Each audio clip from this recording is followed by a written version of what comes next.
में तो नहीं आएंगे क्या?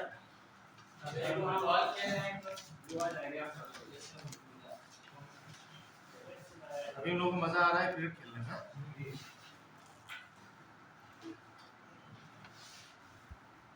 पुराना वाला कुछ याद है कि गायब हो गया, नदारद है?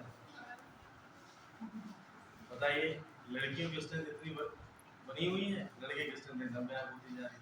कितने लड़के हैं? 1 2 3 5 7 9 4 इधर लड़कियां 2 4 6 9 8 10 12 14 सबको बराबर एक का आपका परसेंटेज कल बढ़ा था उसी हिसाब से सब आया। परसेंटेज कैसा पढ़ा था? अच्छा पढ़ा था। अच्छा 50-50 वाला पढ़ा। अच्छा मतलब 1/3 2/3 नहीं ज्यादा समझ में आया, 50 वाला ज्यादा समझ में आ गया। हाँ, ये हाफ हाफ कैसे किया जाता है? हाँ ये बात तो है। अब डाउन हो गए तो ज्यादा दिक्कत सॉल्व करने में 50-50 होंगे तो हाँ तो 50-50 सीधा हाफ हो जाता है ना। तो वैसे क्या है कि कौन निकाले 33.33 66.66 कौन निकाले हैं कि 3/8? वही सर अच्छे बता गए थे 50-50। हाँ 50-50 वाला ही अच्छे समझ में आया। या तो आर या तो पार।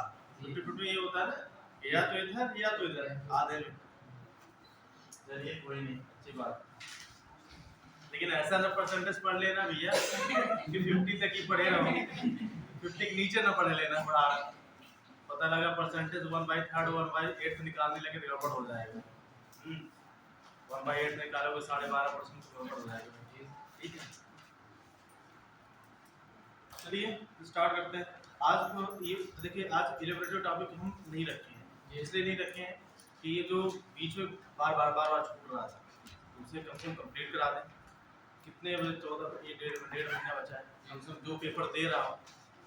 अच्छा सीरियसली मतलब ईमानदारी साथ बताओ, इस बार पेपर कौन दे रहा है? इस बार यूपी पीसीएस का पेपर कौन कौन दे रहा है? ईमानदारी के साथ आप हाथ खड़े करें। देखो संकोच न करिए, हाथ खड़े करने क्या होता है? 1 2 3 4 5 6 7 8 9 10 11 मतलब 12 लोग तो है। चलो इसका तो अच्छी है, मतलब 27 में 12 लोगों के पेपर दे रहे हो तो वन लाइनर नहीं है। वन लाइनर के साथ साथ क्या थोड़ा सा उसका एक्सप्लेनेशन है, और एक्सप्लेनेशन के साथ साथ फिर उसको पॉइंट आउट लिखवा देंगे। ये लिखवाना इसलिए जरूरी है कि कम से कम जो तुम्हारे एग्जाम में आए जिस टाइप के क्वेश्चन आते हैं वो वाले क्वेश्चन पहले कवर हो जाए।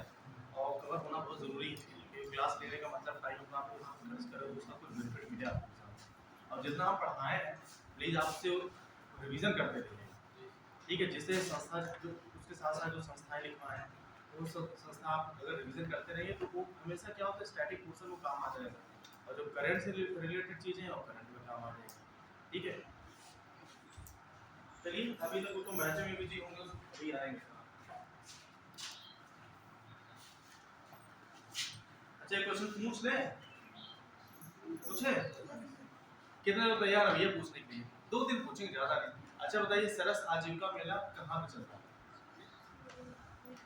पूछने से होता नहीं आएगा, याद होगा फिर से। हमने पढ़ाया था सरस आजीविका मेला कहाँ पे चलाया जा रहा है? जम्मू एंड कश्मीर में। और ये भी बताया था सरस आजीविका मेला है क्या।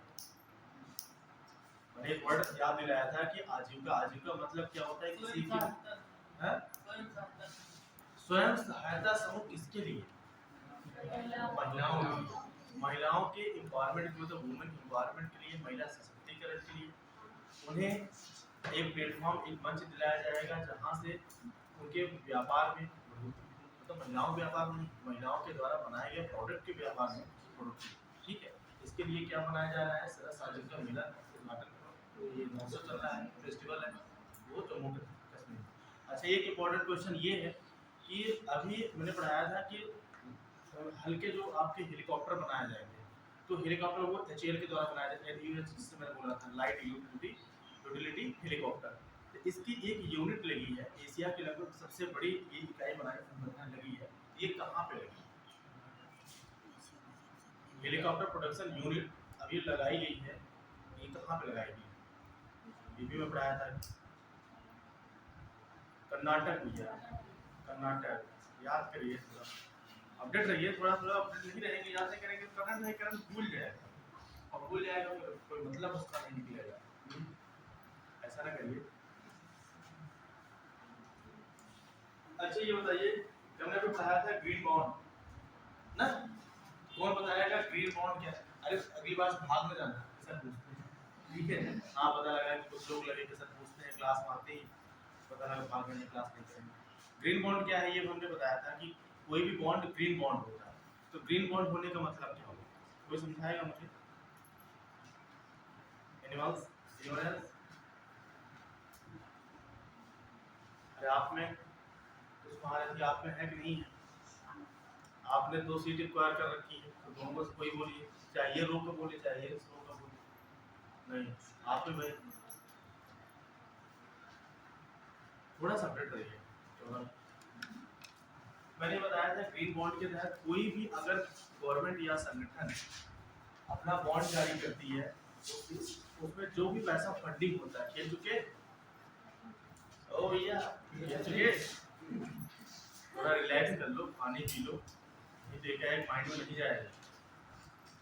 तो कोई भी ऑर्गेनाइजेशन है, कोई भी संगठन है, अगर कोई भी बॉन्ड जारी करता है, उस बॉन्ड के तहत कोई भी पैसा फंडिंग होता है, पैसा आता है, उस पैसे को अगर हम पर्यावरण के अनुकूल उस पैसे को यूज करते हैं, उसके लिए हम क्या करते हैं, सीवेज वाटर अच्छा करते हैं, वाटर सप्लाई स्वच्छ करते हैं, मतलब वाटर सप्लाई अगर हम जो करते हैं वो क्लीन होना चाहिए, स्वच्छ होना चाहिए, जिसकी वजह से कि एनवायरमेंट पोल्यूशन ना होने पाए। तो ऐसे पैसों को, ऐसे बॉन्ड को क्या बोला जाता है, ग्रीन बॉन्ड बोला जाता है, ठीक है। ये स्टेटमेंट क्वेश्चन नीचे आ सकता है। और अभी वो कौन सी बॉडीज है कि जिसने ग्रीन बॉन्ड जारी किया है? नगर निगम में पूछा हूँ, इंदौर, ठीक है, इंदौर में भी जारी किया है। थोड़ा थोड़ा अपडेट नहीं। हमने एक भी बताया था उसमें। चलिए आगे बढ़ाते हैं। क्या ऑपरेशन दोस्त बताइए, ये भी पढ़ाया था ना ऑपरेशन दोस्त, किसके द्वारा चलाया गया था? अरे बताइए, ऑपरेशन दोस्त चलाया गया था, इंडिया के द्वारा चलाया गया था। कहाँ पे? टर्की में। टर्की का भी नाम चेंज हो गया, उसका नाम क्या है? तुर्की है, टर्की उसका नाम हो गया है। और ऑपरेशन जो दोस्त चलाया गया था टर्की में, उसमें मैंने बोला था कि एक टीम गई थी, उस टीम का नाम था नेशनल डिजास्टर रिस्पांस फोर्स, ठीक है, राष्ट्रीय आपदा प्रतिक्रिया बल। मैं बोला था कि इसी समय ये एनडीआरएफ का गठन नेशनल डिजास्टर मैनेजमेंट एक्ट का पास हुआ, बताइए 2005। और नेशनल डिजास्टर मैनेजमेंट अथॉरिटी का गठन कब हुआ था? सितंबर 27, 2006। अरे भैया थोड़ा अपडेट रहिए, अब 1 हफ्ते हो रहा है, 1 हफ्ते में गायब। तो चिल्ला चिल्ला पढ़ना, मेहनत कराने का मतलब क्या निकलेगा? श्री आइए देखिए, श्री कटास राज मंदिर, श्री कटास राज मंदिर अभी चर्चा में रहा। क्वेश्चन ऐसे कैसे क्वेश्चन आएगा कि हाल ही में चर्चा में रहा श्री कटास राज मंदिर के संबंध में निम्नलिखित कथन कौन से सत्य हैं, कौन से असत्य हैं, ऐसे क्वेश्चन करके आएगा। तो लिखिए श्री कटास राज मंदिर, श्री कटास, आज दिख रहा है कि नहीं? राज मंदिर, ये बात उसमें लगी जिस तरह वो छोटा सा बात तो थोड़ा बड़ा लिखना है, ऐसा उसमें नहीं आया, ठीक है। अभी हाल ही में क्या श्री कटास राज मंदिर, ये पाकिस्तान में, ये पाकिस्तान के पंजाब क्षेत्र में, कहाँ पे? पाकिस्तान के पंजाब क्षेत्र में, ये पाकिस्तान के कहाँ पे? पंजाब क्षेत्र में या पंजाब प्रोविंस में, प्रांत में। ये हिंदू तीर्थ स्थल है, ये क्या है? हिंदू तीर्थ स्थल है। इस स्थल को अभी खोल दिया गया है, हिंदू तीर्थ स्थल है, क्योंकि ये क्वेश्चन आ सकता है श्री कटास राज मंदिर जो हाल ही में चर्चा हो रहा है, ये कहाँ पे है? तो पाकिस्तान में है, और इसे भी हिंदू तीर्थ स्थल के लिए, हिंदू तीर्थ स्थल है, तीर्थ स्थल, हिंदू तीर्थ स्थल है। किसके द्वारा खोला गया है? पाकिस्तान के द्वारा। ये 114 लोगों को वीजा प्रोवाइड किया गया है। कि यहाँ पे लोग हिंदू आकर के यहाँ पे अपना दर्शन कर लें। और यहीं पे ये श्री कैलाशनाथ मंदिर जो पंजाब क्षेत्र में है, इसी के अंदर में 7 मंदिर हैं। तो 7 मंदिरों को क्या बोला जाता है? सतग्रह बोला जाता है। ठीक है, इसे लिखने की जरूरत नहीं है, तो माइंड में अगर रहेगा तो याद रहेगा कि इसी कैलाशनाथ मंदिर के अंतर्गत 7 मंदिर है, और 7 मंदिरों को मिक्स रूप से क्या बोला जाता है? सतग्रह बोला जाता है। और अभी हाल ही में पाकिस्तान गवर्नमेंट की बात पहली बार ये ऐसा इनिशिएटिव लिया जा रहा है कि इस मंदिर का वो क्या कराएगी, फिर से रिकंस्ट्रक्शन कराएगी, जीर्णोद्धार कराएगी। पहली बार ये पाकिस्तान गवर्नमेंट ने अभी तक नहीं, तो वहाँ पे हिंदू मंदिरों का इतना ज़्यादा जीर्णोद्धार होता नहीं है, तो इसलिए ये चर्चा में रहा कि पाकिस्तान गवर्नमेंट के द्वारा इसे इसका जीर्णोद्धार कराया जाएगा। और ये हिंदू तीर्थ स्थलों के लिए खोल दिया गया है कि ये तीर्थ स्थल कब से इनका प्लान चल रहा है कि मतलब वहाँ इंडिया के लोग जा करके यहाँ पे अपना वहाँ पे पूजा कर सकते हैं, धर्म की आस्थाओं के तहत वो जा करके वहाँ पे दर्शन कर सकते हैं। ये 1974 से ये काम चल रहा है, और वो वीजा प्रोवाइड कराता है, और ये पंजाब प्रांत में। ठीक, आगे लिखिए, बस इसके ऊपर नहीं। अब एक पॉइंट अगर ऐड करना चाहे तो ये लिख सकते हैं कि मौर्य वंश के अशोक के द्वारा यहीं पर मौर्य वंश के अशोक के द्वारा यहीं पर बौद्ध स्तूप भी बनवाया गया। जैसे ऑप्शन में एक ही बात आ सकती है ना, ये स्टेटमेंट में कि ये यहाँ श्री कैलाशनाथ मंदिर का जो क्षेत्र है वो पाकिस्तान में है। दूसरा स्टेटमेंट आ सकता है कि मौर्य वंश के शासक अशोक के द्वारा यहाँ पर बौद्ध स्तूप का निर्माण कराया गया। तो ऑप्शन 1 सही है, ऑप्शन 2 सही है, तो दोनों सही है, तो ये और ऐसे करके ऑप्शन आ सकते हैं। मैंने बोला है कि मौर्य वंश के शासक अशोक के द्वारा इसी स्थान पर बौद्ध स्तूप का निर्माण करवाया गया। बौद्ध स्तूप, क्योंकि तुम्हें पता होगा कि मौर्य वंश के अशोक के द्वारा ही सबसे ज्यादा बौद्ध का प्रचार प्रसार किया गया, उन्हीं के समय में धर्म का विस्तार किया गया। ये किसके साथ? हमारे हिस्ट्री के नहीं है, तो ठीक है, उन्होंने अपने लड़की उनकी थी संघमित्रा, और उसे कहाँ भेजे थे? श्रीलंका में प्रचार प्रसार करने के लिए, और साउथ ईस्ट एशिया। तो उन्होंने भी यहाँ पे उस समय बौद्ध स्तूप का स्तूप किससे संबंधित होता है? स्तूप अगर है बौद्ध स्तूप का, स्तूप किससे संबंधित? शिलालेख नहीं, स्तूप का मतलब यहाँ पर कोई मेरी समाधि जहाँ पे बौद्ध की समाधि उनका दर्शन किया जाता है, स्तूप का मतलब। ठीक है, शिलालेख तो पत्थरों में लिखी जाने वाली एक लिपि है, और वो लिपि कहाँ से आई थी? जब विदेशी फॉरेनर आक्रमण हुए थे, किसी नानी लेख से उन्होंने लिया। ठीक है, वो हिस्ट्री वाले सर का टॉपिक। आगे चलिए, ये लिखवा दे किसके द्वारा बनवाया गया था, ये तो पूछेगा नहीं, क्योंकि ये इतना इम्पोर्टेंट नहीं है। इम्पोर्टेंट यही है कि ये बीच अच्छा नहीं। आगे लिखिए, हवाई सेवा समझौता। अभी हाल ही में भारत के द्वारा इंडिया और गुयाना कहाँ की कंट्री है? साउथ अमेरिका, दक्षिण अमेरिका कंट्री है। इंडिया और गुयाना के मध्य में हवाई सेवा समझौता किया गया। हवाई सेवा समझौता क्वेश्चन आ सकता है, हाल ही में भारत ने किस देश के साथ हवाई सेवा समझौता किया है? तो गुयाना के साथ। गुयाना कौन सी कंट्री है? एक स्टेटमेंट पा सकता है कि गुयाना दक्षिण अफ्रीका की कंट्री है, तो आप बोलोगे नहीं। गुयाना कहाँ की कंट्री है? दक्षिण अमेरिका की कंट्री। ठीक है, और आगे लिखिए,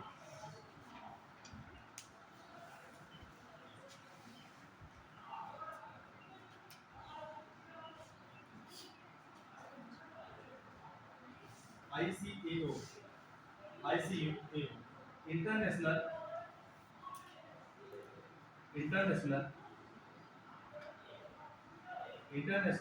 सिविल एविएशन ऑर्गेनाइजेशन।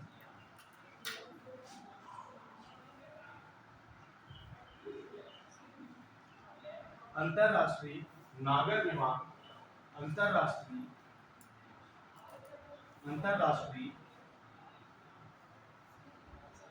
विमान इंटरनेशनल सिविल एविएशन ऑर्गेनाइजेशन। पूरा लिख दें?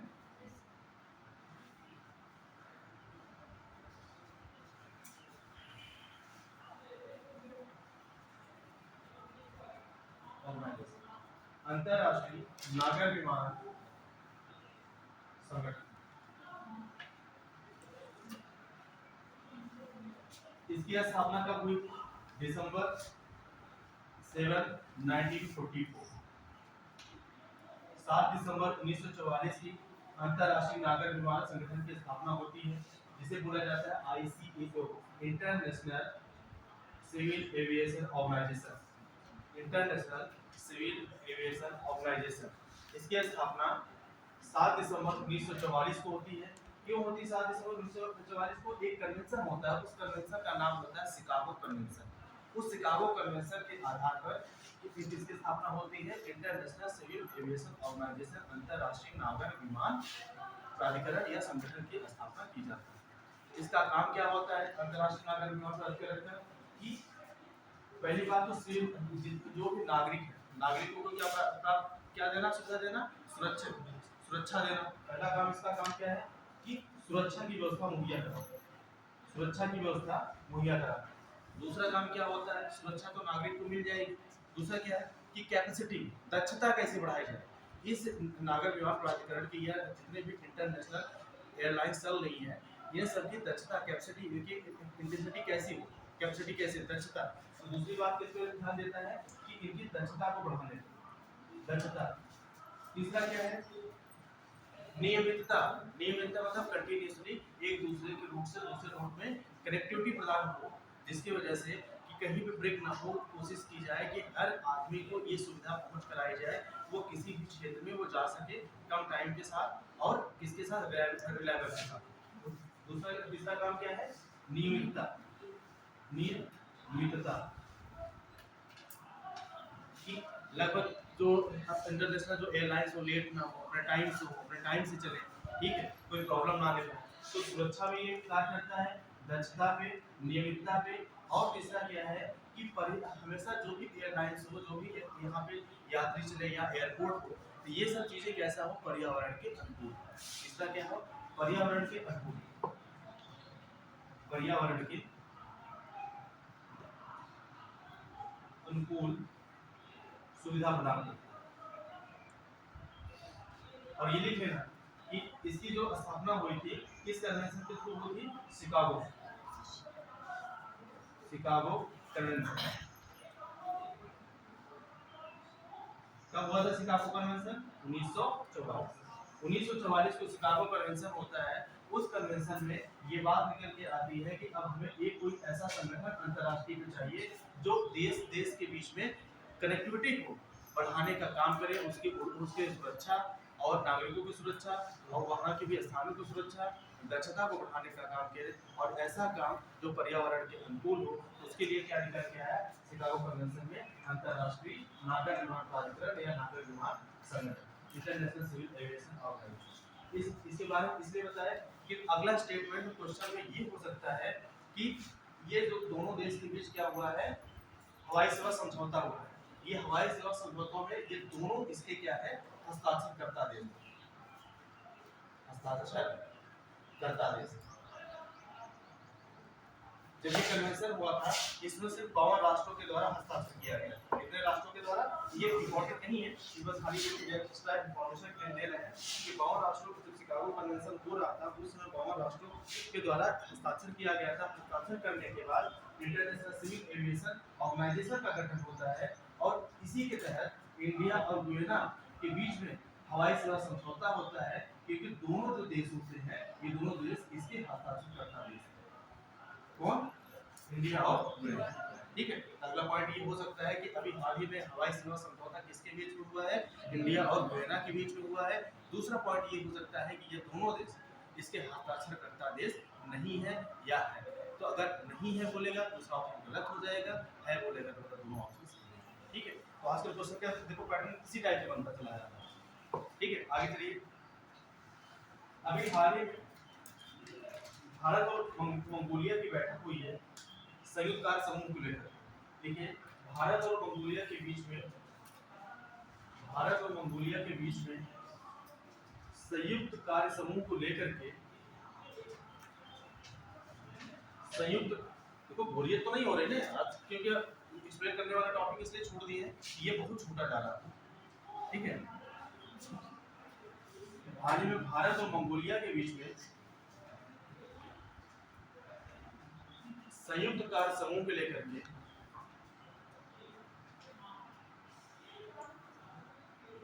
बैठक हुई है। ये बैठक कहाँ हुई है? नई दिल्ली में। किसके लिए? ये भारत है, ये आपका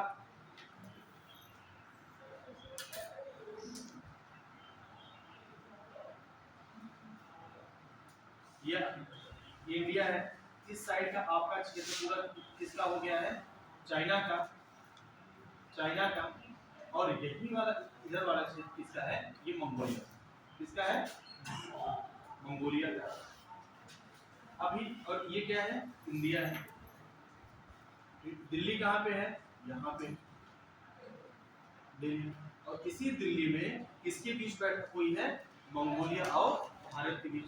मैप इसे बनाने का आपको माइंड याद है, इसे हर टेक्निक का इस्तेमाल कर रहे हैं कि आपको याद। मैं ये चाह रहा हूँ कोई अगर एग्जाम में बैठे तो हमें ये ना सुनना पड़े या आपके मन में ये रहे कि सर ने पढ़ाया है या याद है।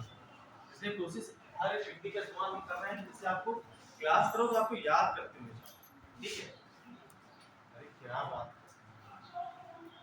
आप कोई अगर दिक्कत हो रही है तो हमसे पूछिए। ठीक है, तो मंगोलिया और इंडिया के बीच में अभी कहाँ पे? दिल्ली में किसकी बैठक हुई है? संयुक्त कार्य समूह को लेकर। संयुक्त कार्य समूह, इसलिए अब तो सब हिंदी में भी लिखने लगे, इंग्लिश हम छोड़ ही दिए हैं, ये दिक्कत होगी सीखने। ठीक है, संयुक्त कार्य समूह को लेकर की ये बैठक हुई है। और ये बैठक किस आधार पर थी? कि पहले जब राजनयिक संबंध इनसे स्टार्ट हुए थे, पहले ये बता दें, संयुक्त कार्य समूह किस पे आधारित है? रक्षा क्षेत्र, डिफेंस सेक्टर। इस पे इंग्लिश वाले कितने हैं पहले ये बता दें, कितने हैं? आप इंग्लिश मीडियम आप दिक्कत नहीं है ना?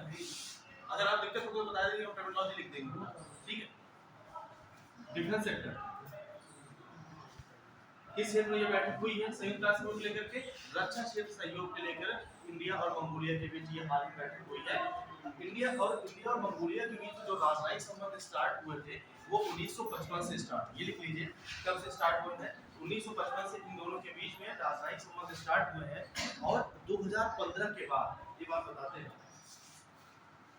1955 से इन दोनों के बीच राजनयिक संबंध स्टार्ट।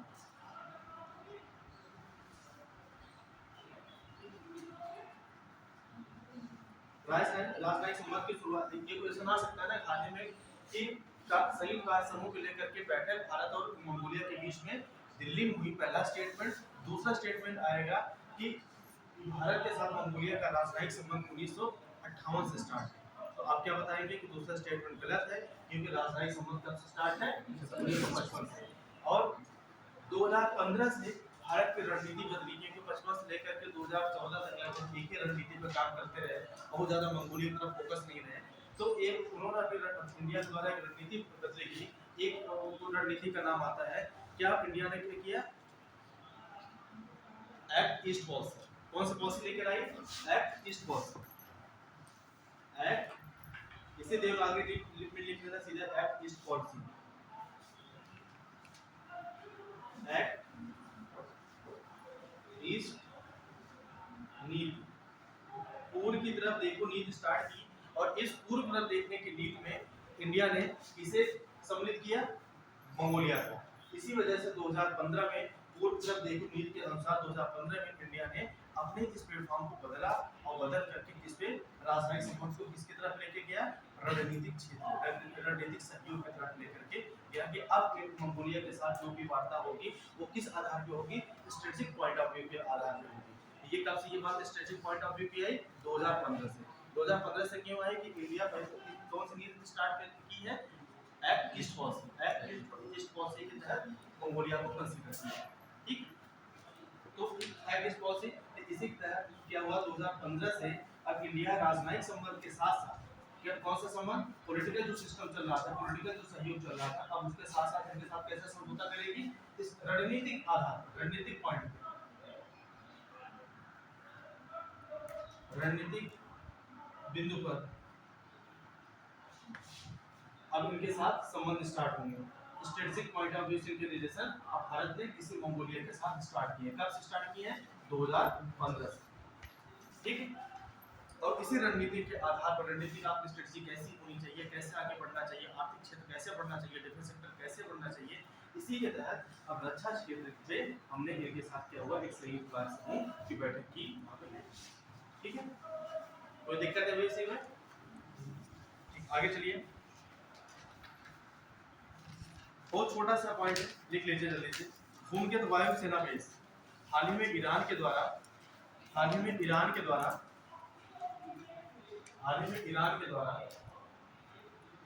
भूमिगत वायुसेना बेस, हाल ही में ईरान के द्वारा अपना मतलब उसी ने अपना भूमिगत वायुसेना बेस बनाया। उस बेस का नाम क्या है? वायुसेना बेस का ईगल 44। क्या है? हाल ही में ईरान के द्वारा अपना भूमिगत वायुसेना बेस का निर्माण किया, वायुसेना बेस का निर्माण किया। और इस बेस का नाम, वायुसेना बेस का नाम क्या है? ईगल 44। क्या नाम है? ईगल 44। ईगल 44। अभी तुमसे क्वेश्चन कैसे आएगा? हाल ही चर्चा में रहा ईगल 44 क्या है? ऐसे सीधे आएगा, हाल ही चर्चा में रहा ईगल 44 क्या है? तो ईगल 44 ईरान के द्वारा बनाया गया भूमिगत वायुसेना बेस। ठीक है, और ये फारसी लैंग्वेज में इसका नाम ईगल है, और वैसे उसका नाम क्या है? अमोघ 44। अमोघ, इसका ये भी नाम आ सकता है अमोघ 44, और इसी का जो फारसी नाम है ईगल 44, अमोघ 44।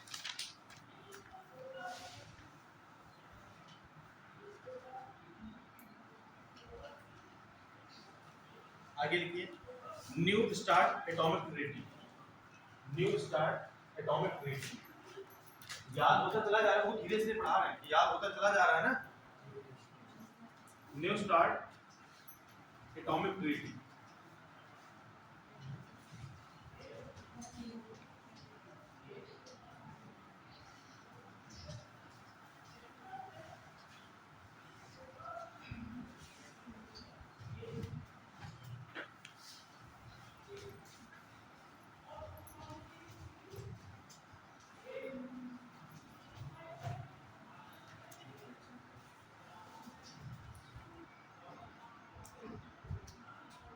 उनसे क्वेश्चन आ सकता है, हाल ही चर्चा में रहा है न्यू स्टार्ट एटॉमिक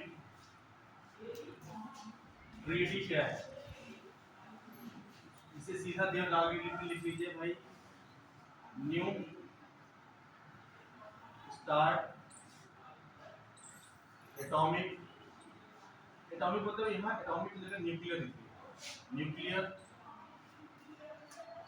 संधि। अभी हाल ही में चर्चा में रहा न्यू स्टार्ट न्यूक्लियर संधि क्या है, या न्यू स्टार्ट एटॉमिक ट्रीटी क्या है, ये भी आ सकता है। तो ये एक क्या था कि जो एटॉमिक वेपन्स होते हैं, जो न्यूक्लियर हथियार होते हैं, इस हथियारों को क्या करते हैं, इस पर अंकुश लगाने के लिए, इन हथियारों पे उसे कमी करने के लिए या उसको नियंत्रण करने के लिए क्या 2010 में रसिया और यूएसए के द्वारा एक संधि की गई थी। इसके द्वारा की गई थी 2010 में इसके द्वारा रसिया और यूएसए के द्वारा। इसमें यूएसए के जो प्रेसिडेंट थे वो कौन थे? बराक ओबामा जी थे, और रसिया के कौन थे? Dmitry Medvedev. Dmitry Medvedev. Barack Obama किसके थे?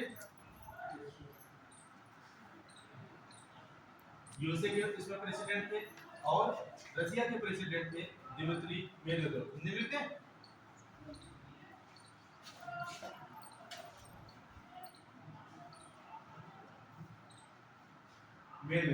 इसमें इन दोनों के साथ एक संधि होती है, जिसे उस संधि का नाम दिया जाता है न्यू स्टार्ट न्यूक्लियर संधि। ये न्यूक्लियर संधि इसमें था कि जो भी एटॉमिक वेपन्स होते हैं, न्यूक्लियर हथियार होते हैं, न्यूक्लियर हथियारों पे क्या करने के लिए, कंट्रोल करने के लिए क्या किया गया था, एक संधि की गई थी कि ये दोनों देश, उनके पास, इन दोनों देशों के पास एक समझौता ये किया गया था कि आपके पास कितने तैनात न्यूक्लियर हथियार होने चाहिए और मेरे पास कितने न्यूक्लियर हथियार होने चाहिए। इसके लिए 18 महीनों में एक बार रसिया उनके कैंप पे क्या करेगी, उनके देश में जाकर के निरीक्षण करेगा और यूएसए एक बार आकर के निरीक्षण करेगा, कि जिसके तहत कि इस ट्रीटी का, इस संधि का उल्लंघन तो नहीं किया जा रहा, कोई ज्यादा तो बना के नहीं दे रहा है। इसकी वजह ये है कि इन दोनों के साथ ट्रीटी करने का तो पूरे दुनिया में जितना न्यूक्लियर वीपन्स है, टोटल न्यूक्लियर वेपन्स में अगर इन दोनों कंट्री को मिला दिया जाए, रशिया और यूएसए को, तो पूरे देश का कितने परसेंट, 90% ये होल्ड करते हैं। 90% न्यूक्लियर वेपन किसके पास है पूरे देश का, यूएसए और रशिया के पास है, अगर दोनों देशों को मिला दिया जाए। इसी वजह से ये नीति आई थी, न्यू स्टार्ट न्यूक्लियर ट्रीटी। इसके तहत कि जो भी आपके न्यूक्लियर वेपन्स होते हैं उस पर क्या करना है, कंट्रोल करना है, कि कोई भी देश, क्योंकि दोनों भी देश के पास न्यूक्लियर पावर कंट्री है और अच्छी खासी उनके पास न्यूक्लियर हथियार है, ज्यादा से ज्यादा तैनाती की स्थिति में न रखें। ठीक है, आगे लिखिए। और हाँ, इसमें तो इसी नीति के तहत क्या हुआ,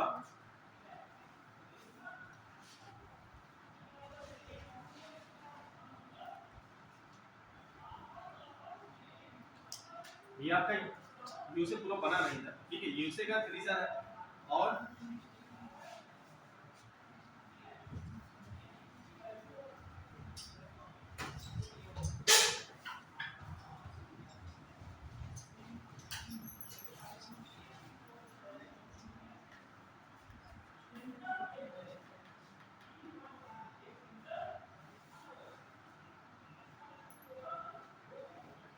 ये आपके जिब्राल्टर क्या है, संधि है, जिब्राल्टर स्ट्रेट, जिसके तहत यूरोप और अफ्रीका ऐड होते हैं। ये कौन सा रीजन है, अफ्रीका का। देखो रफली हम डायग्राम बना दे रहे हैं, समझने के लिए अफ्रीका है और यहीं से आपका ये आपका नीचे पुर्तगाल हो गया, फिर ऊपर स्पेन हो गया।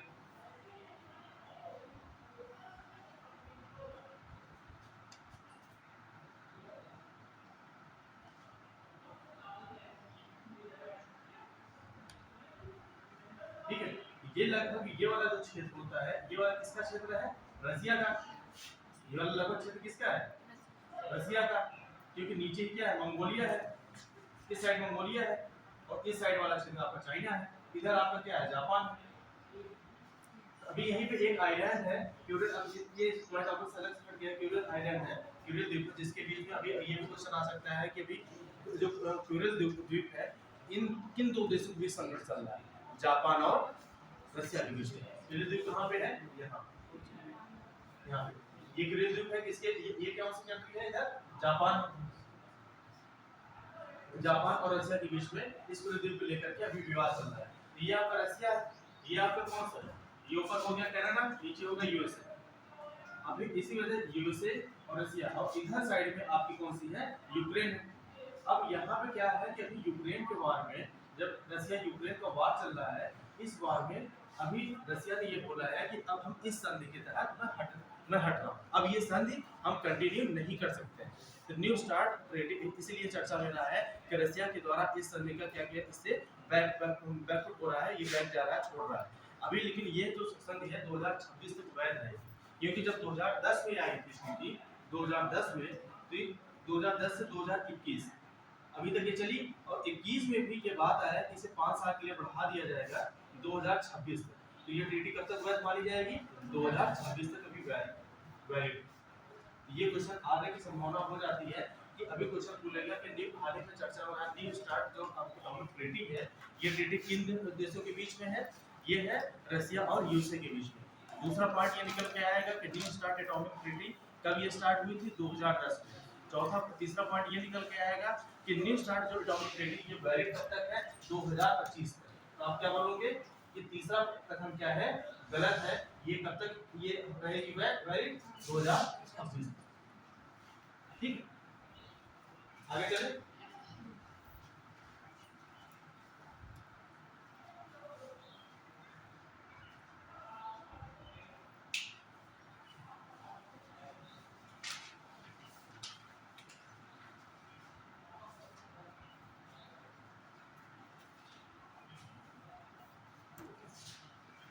एक चीज और लिखिए, पहले एक संस्था लिख लीजिए यूनेस्को, क्योंकि उसके बाद अभी साइट है, लिखिए UNESCO.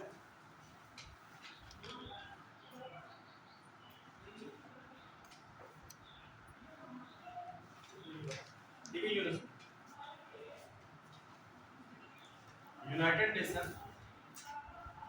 United Nation economic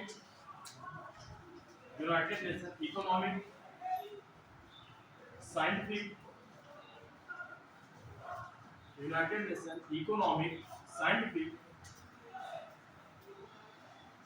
cultural organisation.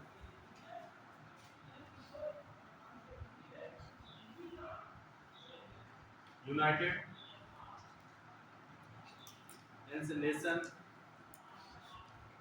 Nation economic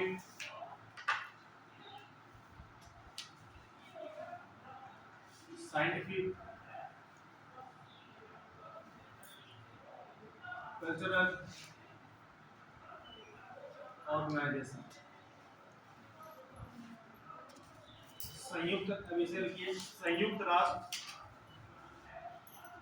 संयुक्त राष्ट्र आर्थिक वैज्ञानिक सांस्कृतिक संगठन। यूनेस्को का फुल फॉर्म क्या है? संयुक्त राष्ट्र आर्थिक वैज्ञानिक और सांस्कृतिक संगठन, United Nation economic scientific cultural organisation. इसकी स्थापना कब हुई है? 16 नवंबर 1945, 16 नवंबर 1945 को।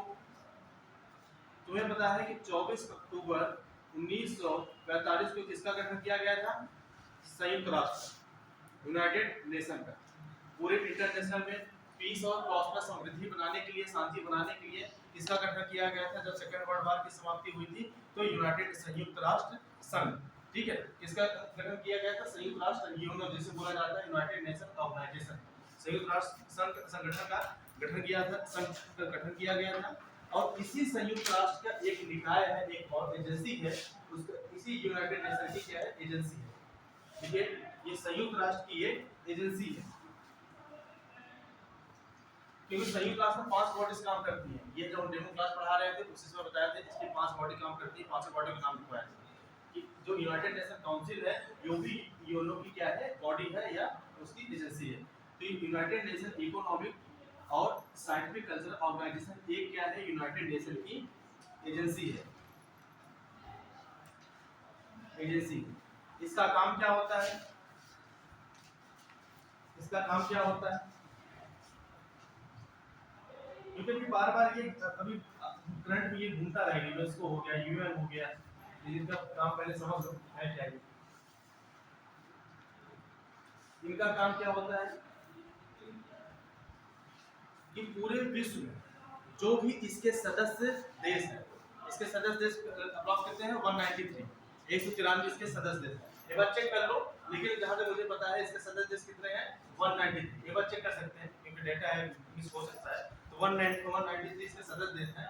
इसका काम है कि जितने भी सदस्य इसके सदस्य देश हैं, उन सदस्य देशों में वहां की किसकी आर्थिक, वैज्ञानिक, सांस्कृतिक विरासतों का क्या करना है?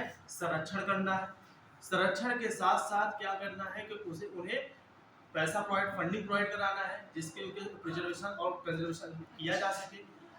पर्यावरण के अनुकूल ये काम करते हैं कि जिससे जो भी मोनूमेंट्स होते हैं, जो पुराने मोनूमेंट्स होते हैं, उनका संरक्षण किया जाए। जो पर्यावरण के बदलते हुए परिवेश के साथ क्लाइमेट चेंज, अगर जैसे एसिडिक रेन होने से आपका ताजमहल क्या हो रहा है कि क्षरण हो रहा है, उसका डिग्रेडेशन हो रहा है, इरोजन हो रहा है। तो इसके इरोजन में अब उसके संरक्षण कौन करेगा? ये तो गवर्नमेंट ऑफ इंडिया करेगी, लेकिन गवर्नमेंट ऑफ इंडिया करेगी तो वो यूनेस्को साइट में शामिल है। यूनेस्को साइट शामिल होने की वजह से उसकी फंडिंग, उसका पूरा जो कंट्रोल होगा वो कौन देगा? फंडिंग कौन करेगा? यूनेस्को देगा। तो किसी भी अपने सदस्य राष्ट्र के यहाँ शिक्षा का प्रसार करना, वैज्ञानिक का प्रसार करना और आर्थिक का प्रसार करना, इन प्रसार के साथ साथ पर्यावरणीय चीजों को अनुकूलन बनाने के लिए और वहाँ के मोनूमेंट जो स्मारक होते हैं, जो पुराने हेरिटेज मतलब जो विरासत स्थल होते हैं, उन विरासत स्थलों का क्या किया जाना? संरक्षण किया जाना, ये यूनेस्को का काम है, ठीक है। कभी अगर तुम्हें क्वेश्चन आ गया तो ये क्या बोलोगे? अगर ऐसे बोल दे कि सारे देश, तो सारे देश वर्ड गलत होगा। ये किन देशों के लिए करता है? अपने सदस्य देशों को। सदस्य देशों 193 इसके मेंबर होंगे, सदस्य देश होंगे, तो 193 देशों में जहां जहां भी ये प्रॉब्लम आएगी, अगर ऐसी प्रॉब्लम आती है तो प्रॉब्लम के लिए जिम्मेदार अगर यूनेस्को साइट को जाकर देखेगा और वहां वो चीज को संरक्षण करने का प्रयास करेगा। ठीक है, तो अब इसे लिखाना जरूरी है कि या समझ गए हो? लिख लो। हाँ, समझ गए? नहीं है इसके नाम से ही पता चला कि शिक्षा के क्षेत्र में, आर्थिक क्षेत्र में और वैज्ञानिक क्षेत्र में प्रसार करना और पूरे अपने सदस्य पूरे विश्व में अपने सदस्य देशों के लिए मोनूमेंट्स जो स्मारक होते हैं, विरासत स्थल होते हैं, उन विरासत स्थलों का क्या किया जाना? संरक्षण किया जाना, ये यूनेस्को का काम है। ठीक है, अब आगे लिखिए।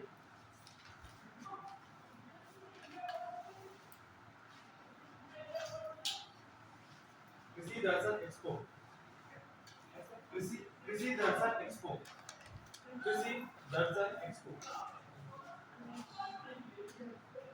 कृषि दर्शन एक्सपो 2023 कहाँ पे बनाया गया? पहले ये लोग हरियाणा के हिसार में। अभी हाल ही में अगर क्वेश्चन आएगा, अभी हाल ही में कृषि दर्शन एक्सपो का आयोजन कहाँ पे किया गया है? हरियाणा के हिसार में।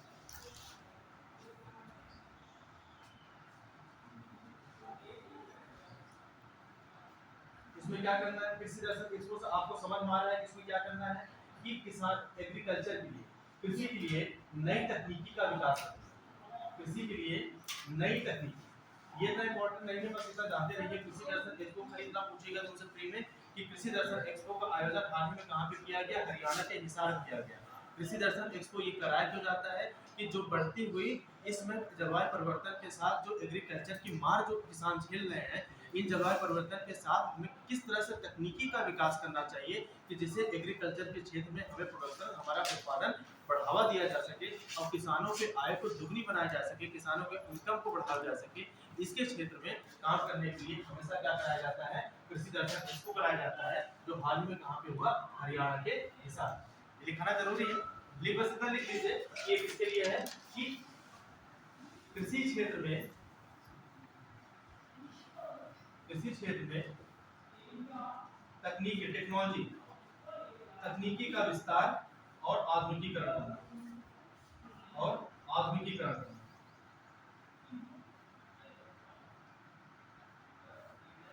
करना, जिससे इससे क्या होगा? तकनीकी का विस्तार, आधुनिकीकरण से इससे क्या होगा? किसानों की आय को बढ़ाना, किसानों की आय को बढ़ाना। अच्छा, आप सब इसके पहले नहीं आते थे क्लास में?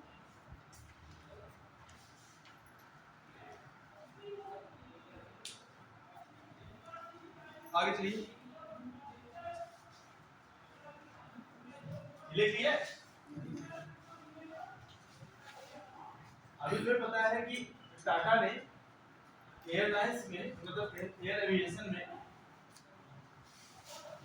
2 कंपनियों के साथ समझौता किया है। वो 2 कंपनियां कौन कौन सी हैं?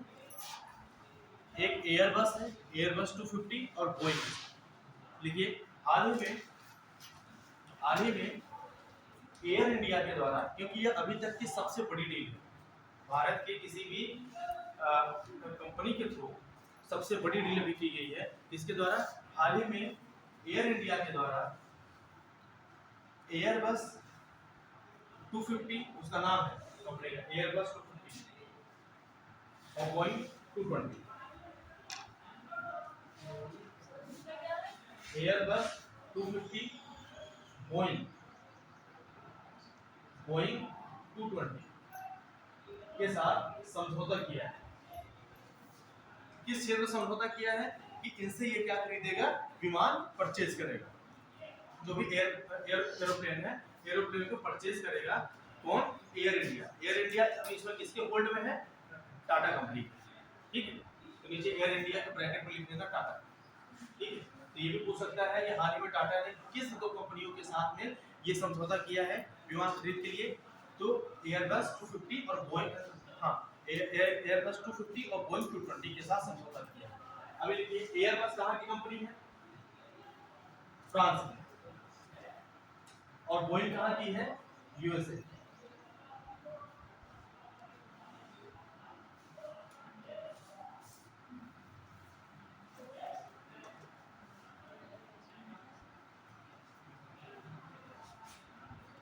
एयरबस फ्रांस की है, Boeing USA America, United state of America.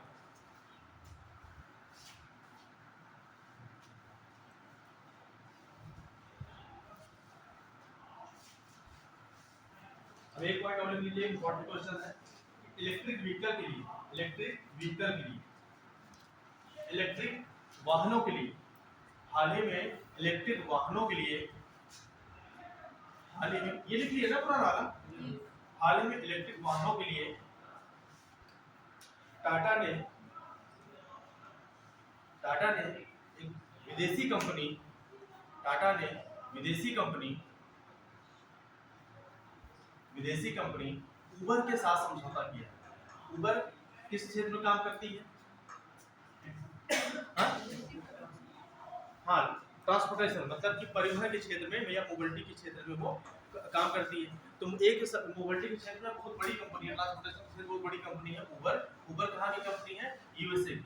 तो ये क्वेश्चन आएगा, हाल ही में इलेक्ट्रिक व्हीकल के लिए या इलेक्ट्रिक वाहनों के लिए टाटा ने किस कंपनी के साथ समझौता किया है? तो वो कौन सी कंपनी है? उबर। उबर कहाँ की कंपनी है? यूएसए। ये लिख लीजिए, उबर कहाँ की है? USA, United state of America.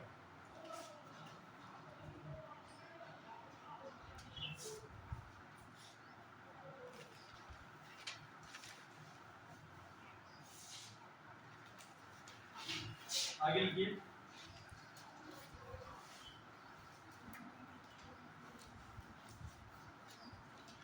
Cross border payment connectivity.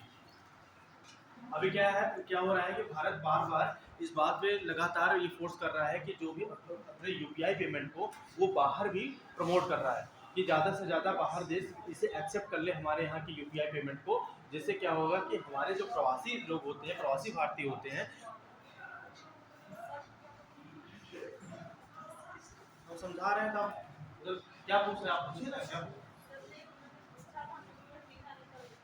क्या नहीं? अभी हम लिखा ही नहीं रहेगा, अभी हम समझा रहे हैं। नहीं, अभी हम समझा रहे हैं, लिखवा ही नहीं रहे। हम ये समझा रहे हैं कि अभी इंडिया के द्वारा लगातार यूपीआई को प्रमोट किया जा रहा है। इस वजह से प्रमोट किया जा रहा है कि जो भारत के जो प्रवासी रहते हैं, जो एनआरआई रहते हैं, और वहाँ से बहुत से ज़्यादा पैसा रेमिटेंस के रूप में इंडिया को आता है। रेमिटेंस मतलब क्या होता है कि जो पैसे, जैसे मान लो, पहले ये बता दें रेमिटेंस होता है। जैसे आप यहाँ के रहने वाले हैं सीतापुर के, कहाँ के? सीतापुर के। अब सीतापुर के कुछ लोग हमारे चाचा बंधु ये बोलते हैं भैया हमें कहाँ जाना? दुबई जाना है। ये दोनों दोस्त यार एक गांव के कहाँ पहुंच गए? दुबई। अब दुबई तो यहाँ पे इन्हें काम करने को चाहे जो काम मिले, चाहे पेट चलाने का काम मिले, चाहे इलेक्ट्रिक कहीं भी काम उन्हें मिले, उससे कोई फर्क नहीं पड़ता। उन्हें कहा कि एक एमएनसी कंपनी उन्हें काम मिल जाता है, मल्टीनेशनल कंपनी की। इस कंपनी से उन्हें पैसा क्या होता है? भर भर के लिए पैसा जनरेट होता है। ठीक है, ये पैसा जनरेट हो जाता है। अभी समझ नहीं पाते इस पैसा को क्या करें। ये पैसा जो जनरेट हो जाता है, ये पैसा अब ये कहाँ पे भेजेंगे? बड़े खुश होने के लिए अपने घर पे। ये कहाँ भेजेंगे भैया? इनका घर है। अभी ये घर इनका किसका बना हुआ है? मिट्टी का है, लेकिन अब इन्हीं के बनवाना है यहाँ पे महाराज। देखते नहीं हो तो दुबई जाते हैं, वहाँ बहुत तेजी से बनवा लेते हैं। और उसके बाद इन्हें एक लेनी है, क्या? कार लेनी है। अब ये कार, ये जो पैसा आता है, यहाँ पे क्या है? बीच में रहती है गवर्नमेंट ऑफ इंडिया। ठीक है, गवर्नमेंट ऑफ इंडिया। तो ये पैसा यहीं पे आता है। जिस फॉर्म में आएगा उस फॉर्म में पैसा आपको मिलेगा नहीं। वहां आप पैसा किसमें कमा रहे हैं? डॉलर में या दिनार में। वो पैसा का यहाँ पे क्या होगा? एक्सचेंज होगा। आपको किस रूप में मिलेगा? खाते में रुपए के फॉर्म में। तो जितना ज्यादा से ज्यादा पैसा ये आता है, इस पैसों को क्या बोला जाता है? रेमिटेंस। क्या बोला जाता है? इसका हिंदी वर्जन हमें नहीं याद आ रहा है, सॉरी। एक बार देख लीजिए कि रेमिटेंस को हिंदी में क्या? प्रेषित धन। इसे क्या बोलते हैं? प्रेषित धन।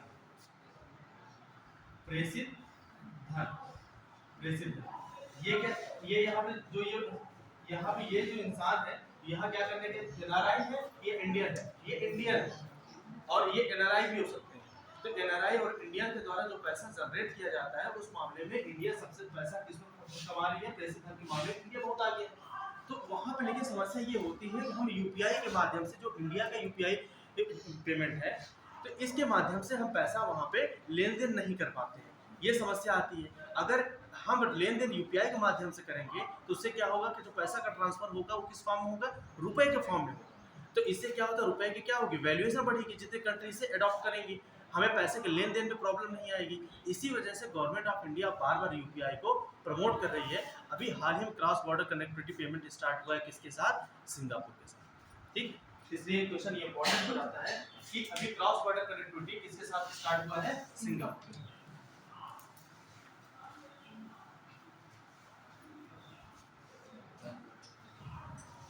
हाल ही में क्रॉस बॉर्डर पेमेंट कनेक्टिविटी किसके साथ हुई है, ऐसे सीधा लिख लीजिए, क्रॉस बॉर्डर पेमेंट कनेक्टिविटी। ठीक है, इसको क्या हिंदी वर्जन कराएं, क्रॉस बॉर्डर पेमेंट कनेक्टिविटी किसके साथ हुआ है, इंडिया और सिंगापुर। सिंगापुर कहाँ की कंट्री है, साउथ ईस्ट एशिया या साउथ एशिया, पहले बताइए।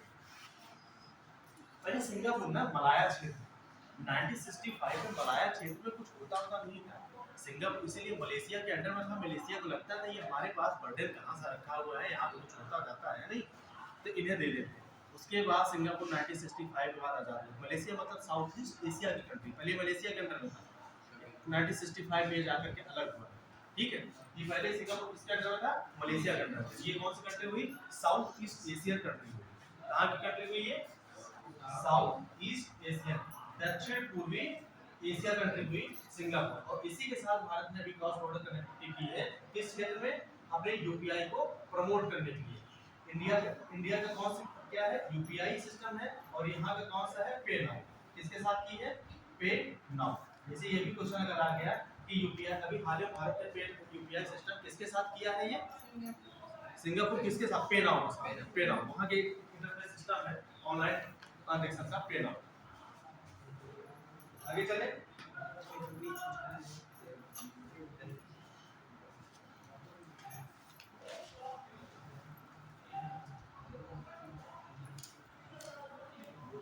आगे लीजिए।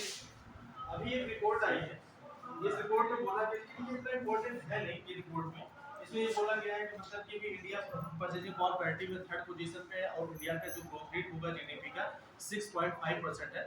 और आईएमएफ ने बोला है कि 2024-25 के लिए इंडिया का जो ग्रोथ रेट है, इकोनॉमिक ग्रोथ रेट, वो कितना बना रहेगा, वो 6.8% बना रहेगा। लेकिन भी इतना इंपॉर्टेंट इसलिए नहीं है कि अभी आर्थिक सर्वेक्षण जो आएगा, आर्थिक सर्वेक्षण जो डाटा होता है इकोनॉमिक सर्वे का, वही मान्य होता है। तो चलो सिर्फ लिख लीजिए, क्योंकि आईएमएफ का कभी कभी आ जाता है। देखिए, वर्ष 2023-24 में, वर्ष 2023-24 में 23-24 में आर्थिक अनुमानित आर्थिक विकास दर 2023-24 में अनुमानित आर्थिक विकास दर 6.5% रहेगी। अनुमानित है, अभी 23-24 अभी चल ही रहा है 24, तो 23-24 में कितना अनुमान किया गया है, विकास दर कितना रहेगा, 6.5%। तो ये आर्थिक विकास दर मतलब इसकी जीडीपी ग्रोथ रेट कितना रहेगा, 6.5%। पहले ये समझ लीजिए जीडीपी। आप क्या बोल रहे हैं, अरे कुछ आवाज आ रही है, क्या बोल रहे हैं, हम ये बोल रहे हैं कि अभी हाल ही में रिपोर्ट के अनुसार जो भारत की इकोनॉमिक ग्रोथ रेट है, आर्थिक विकास दर है, वो कितना रहेगी, 6.5%। मतलब कि जो जीडीपी 6.5%, जो मतलब जीडीपी जो ग्रोथ रेट है वो कितना रहेगी, 6.5%। एक वर्ड इसमें आया है जीडीपी। जीडीपी क्या होता है भाई, ग्रॉस डोमेस्टिक प्रोडक्ट। ये है क्या,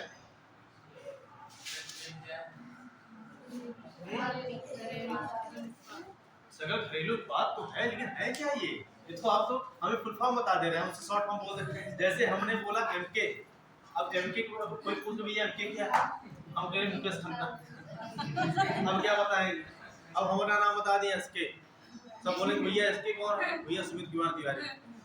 अब क्या बोलेंगे, इसका मतलब थोड़ी हो, इंसान तो हम ही रहेंगे ना। अब कोई किसी फीचर के बारे में बताओ ना, जीडीपी है क्या? सर किसी देश में एक वर्ष में किए गए कुल उत्पाद की किसी भी देश में एक वर्ष में किया गया कुल उत्पाद का कुल आय कुल आय। जैसे मान लो आपके कहने के हिसाब के अनुसार कि जैसे मान लो कि ये आपका क्या है, ये यूएसए है, ठीक है, ये यूएसए कंट्री है, ये मान लो यूएसए कंट्री है, इसका एक क्षेत्र यहाँ पे लगा हुआ अलास्का, एक क्षेत्र यहाँ पे लगा हवाई, ठीक है। ये किसके अंदर आता है, यूएसए के अंदर आता है ना। और ये भी किसके अंडर में, यूएसए के अंडर में। ये भी अलास्का किसके अंडर में, यूएसए के अंडर में। अब ये बताइए इस क्षेत्र में कुल उत्पादित जो एक साल में वस्तु सेवाओं का मूल्य वो जीडीपी होती है, या इस क्षेत्र में उत्पादित और इस क्षेत्र में उत्पादित सबका सम करके वो जीडीपी। अब ये बताइए, आपने जो बोला आपके अकॉर्डिंग हमने यहाँ दो चीज वहां से क्वेश्चन उठे, उस क्वेश्चन को हमने यहाँ पे रख दिया। अब ये बताइए जीडीपी फिर क्या है? हम नहीं, आपने जीडीपी बताया, लेकिन अब दोनों हमने डिफरेंस पूछ लिया ना कि इस पूरे इस क्षेत्र में पूरा उत्पादित एक साल में वस्तुओं सेवाओं का मूल्य है, ये इस क्षेत्र में उत्पादित, इस क्षेत्र में उत्पादित वस्तुओं सेवाओं का मूल्य है। तो भौगोलिक क्षेत्र कह सकते हैं किसी देश का एक साल में। इसलिए आप एक दो वर्ड का मेंशन करेंगे जो आपने छोड़ दिया था। किसी भी देश के बाउंड्री लाइन या उसके जियोग्राफिकल लाइन भौगोलिक क्षेत्र के अंतर्गत किसी एक साल नहीं बोलेंगे। एक साल मतलब क्या है, हम 1 जनवरी से लेकर के अगला 1 जनवरी माने कि 1 फरवरी से 1 फरवरी या सितंबर माने, तो क्या बोलेंगे, एक वर्ष की जगह एक सिंगल फाइनेंशियल ईयर में, एक वित्तीय वर्ष में। वित्तीय वर्ष कब से कब तक होता है, 31 मार्च से 1 अप्रैल तक होता है, 1 अप्रैल से 31 मार्च तक होता है आपका वित्तीय वर्ष।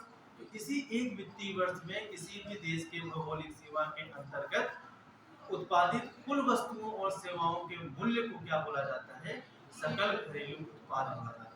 याद हो गया नहीं?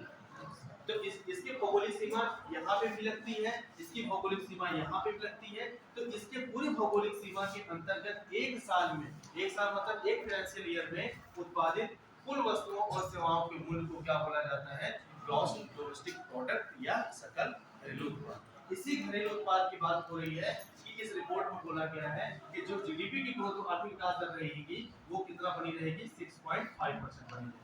लेकिन आईएमएफ क्या बोलता है, इंडियन मॉनेटरी फंड, और ये लिख लीजिए, इंडियन मॉनेटरी फंड आईएमएफ के द्वारा जो ये विकास दर है उन्होंने बोला कि 6.8% बनी रहेगी। कब तक, 2024-25 तक उन्होंने अनुमान लगाया कि ये विकास दर कितनी बनी रहेगी, 6.8%। ये रिपोर्ट अभी आई है, तो शायद ये एग्जाम में क्वेश्चन आ सकता है कि आईएमएफ के द्वारा 2024-25 तक आर्थिक विकास दर क्या अनुमान किया गया है, तो 6.8%। हालांकि ये 4-5 साल में एक बार आता है, बहुत कम ऐसे टाइप क्वेश्चन आते हैं, क्योंकि जो आर्थिक सर्वेक्षण आता है उसके डेटा आते हैं। ठीक है, क्या नहीं लिख पाए क्या? हाँ लिख नहीं, ठीक है। अब ये लिखिए पहले आईएमएफ क्या है, आईएमएफ सुनानी क्या है, इंडियन इंटरनेशनल मॉनेटरी फंड। इसका मतलब क्या है, अगर ये बात अगर यहाँ बीच में किसी जान लीजिए आईएमएफ होता क्या है, क्या होता है भाई पहले ये बताइए आईएमएफ। अभी हाल में तुम देख रहे हो कि ये चर्चा पाकिस्तान में चल रहा है, वो बार-बार भीख मांगने पहुंच जा रहा है किसके पास, आईएमएफ का, भैया हमें पैसा दे दो, हमें दे दो, हमें दे दो, हम नहीं जिंदा मर जाएंगे, ठीक है, नहीं तो भिखारी बन जाएंगे, हम जो कपड़े पहने वो भी उतर जाएंगे हमारे, दे दो पैसा। लेकिन वो नहीं दे रहा है, डिले कर रहा है कि नहीं अब तक हमें बहुत कुछ चूना लगाया, अब पैसा नहीं देने वाले। अभी पहले अपना इकोनॉमिक रिफॉर्म करो अपने यहाँ टर्म कंडीशन लगाओ, फिर हम पैसा देंगे, क्योंकि पैसा ले तो तुम लौटाते नहीं, तुमसे डकार मार जाते हो। तो आईएमएफ के बारे में इसमें बात चर्चा बहुत सुनी होगी, इसलिए क्वेश्चन इससे आ सकता है आईएमएफ। तो IMF Indian international monetary fund ये होता है कि ये अपने जितने सदस्य देश होते हैं, अब देखो सदस्य देश के बाहर नहीं, जो भी इसके सदस्य देश होते हैं वहाँ पे अगर फाइनेंशियल अनस्टेबिलिटी आती है, जैसे वित्तीय अस्थिरता आने की कंडीशन है, वहाँ पे वित्तीय स्थिरता लाने के लिए वो उन्हें क्या करता है, फंडिंग करता है, पैसा मुहैया करता है। जैसे एक सिंपल लैंग्वेज, देखो इकोनॉमिक क्लास नहीं चल रही है, जैसे करंट हो तो समझा सकते हैं, तुरंत समझा ये पे टेक्निकलिटी में जाएंगे, कभी जान लो फिर दूसरे सब्जेक्ट में जाना सही नहीं है ना दूसरे टीचर के। तो आईएमएफ क्या होता है कि ये क्या होता है, जो भी इसके मेंबर कंट्रीज होते हैं उस मेंबर कंट्रीज में अगर क्या आ चुकी है फाइनेंशियल अनस्टेबिलिटी, मतलब वित्तीय अस्थिरता, क्या आ चुकी है, वित्तीय अस्थिरता आ चुकी है, जिसकी वजह से क्या हो रहा है कि यहाँ पे प्रॉब्लम चल रही है किसकी, पॉवर्टी की, भुखमरी, गरीबी, बेरोजगारी, ठीक है, ये सब समस्याएं आ चुकी है। इन समस्याओं का समाधान करने के लिए उस देश का क्या करने, उत्थान करने के लिए ये क्या करता है, उस देश को पैसा मुहैया कराता है। पैसा कैसे क्या होगा, उसे क्या बोला जाता है, पैसे को फंड बोला जाता है, ठीक है। तो फंडिंग करता है, पैसा देता है, जिसके कि वो अपने देश की आर्थिक स्थिति को सुधार सके। और ये लगभग किसके लिए बनाया गया था, मेन इसका रीजन था कि जितने भी, क्योंकि अगर में जो पैसा दिया जाता है, यहाँ पैसा कहाँ से आएगा, ये पैसा कहाँ से कौन दे रहा है, जो भी विकसित देश होते हैं उन विकसित देशों के द्वारा कुछ पैसे, कुछ परसेंटेज अपने टोटल बजट में से वो क्या करते हैं, वहाँ पैसा फंडिंग करते हैं। जो पूरी टोटल जीडीपी होती है, पैसा उनके पास भरा पड़ा है, ठीक है, कोई 10 ट्रिलियन डॉलर की इकोनॉमी है, कोई 23 ट्रिलियन डॉलर की इकोनॉमी है, तो कुछ उसके परसेंटेज होते हैं कि 10%, 5%, उसके परसेंटेज नहीं, उसे जितना पैसा फंडिंग करना होता है, कि मान लो कि 1 बिलियन डॉलर फंडिंग करना है, 2 बिलियन डॉलर फंडिंग करना है, तो ये यहाँ पे क्या की जाती है, ये फंडिंग यहाँ की जाती है। ये क्यों की जाती है कि जो भी, जैसे मान लो ये है यूएसए, ये है चाइना, ये है यूके, ये है फ्रांस, हाँ, ये सब कैसे कंट्री नाम बता रहे हैं, जो डेवलप्ड कंट्री, विकसित देश है। ये है जर्मनी, ठीक है। इन देशों के द्वारा इस संस्था में क्या किया जाता है, फंडिंग की जाती है, पैसा दी जाती है।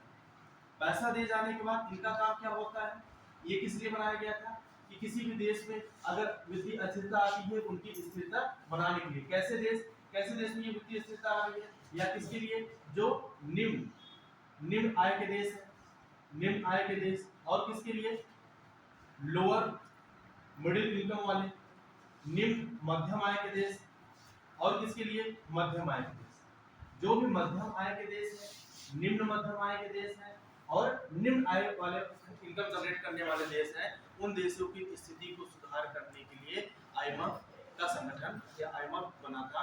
ये किसके द्वारा बना था, जो भी विकसित देश होते हैं, विकसित देशों के द्वारा इन आय वाले देशों के लिए क्या, उसकी अर्थव्यवस्था का सुधार करने के लिए या शांति लाने के लिए, समृद्धि बढ़ाने के लिए ये काम किया गया था। जैसे भुखमरी खत्म की जा सके, जिससे रोजगार दिया जा सके, असमानता में कमी की जा सके, स्वास्थ्य का व्यवस्था की जा सके। ये सब लिखते रहिए, आप सब लिख ही नहीं रहे हैं कभी। अब पता लगा कि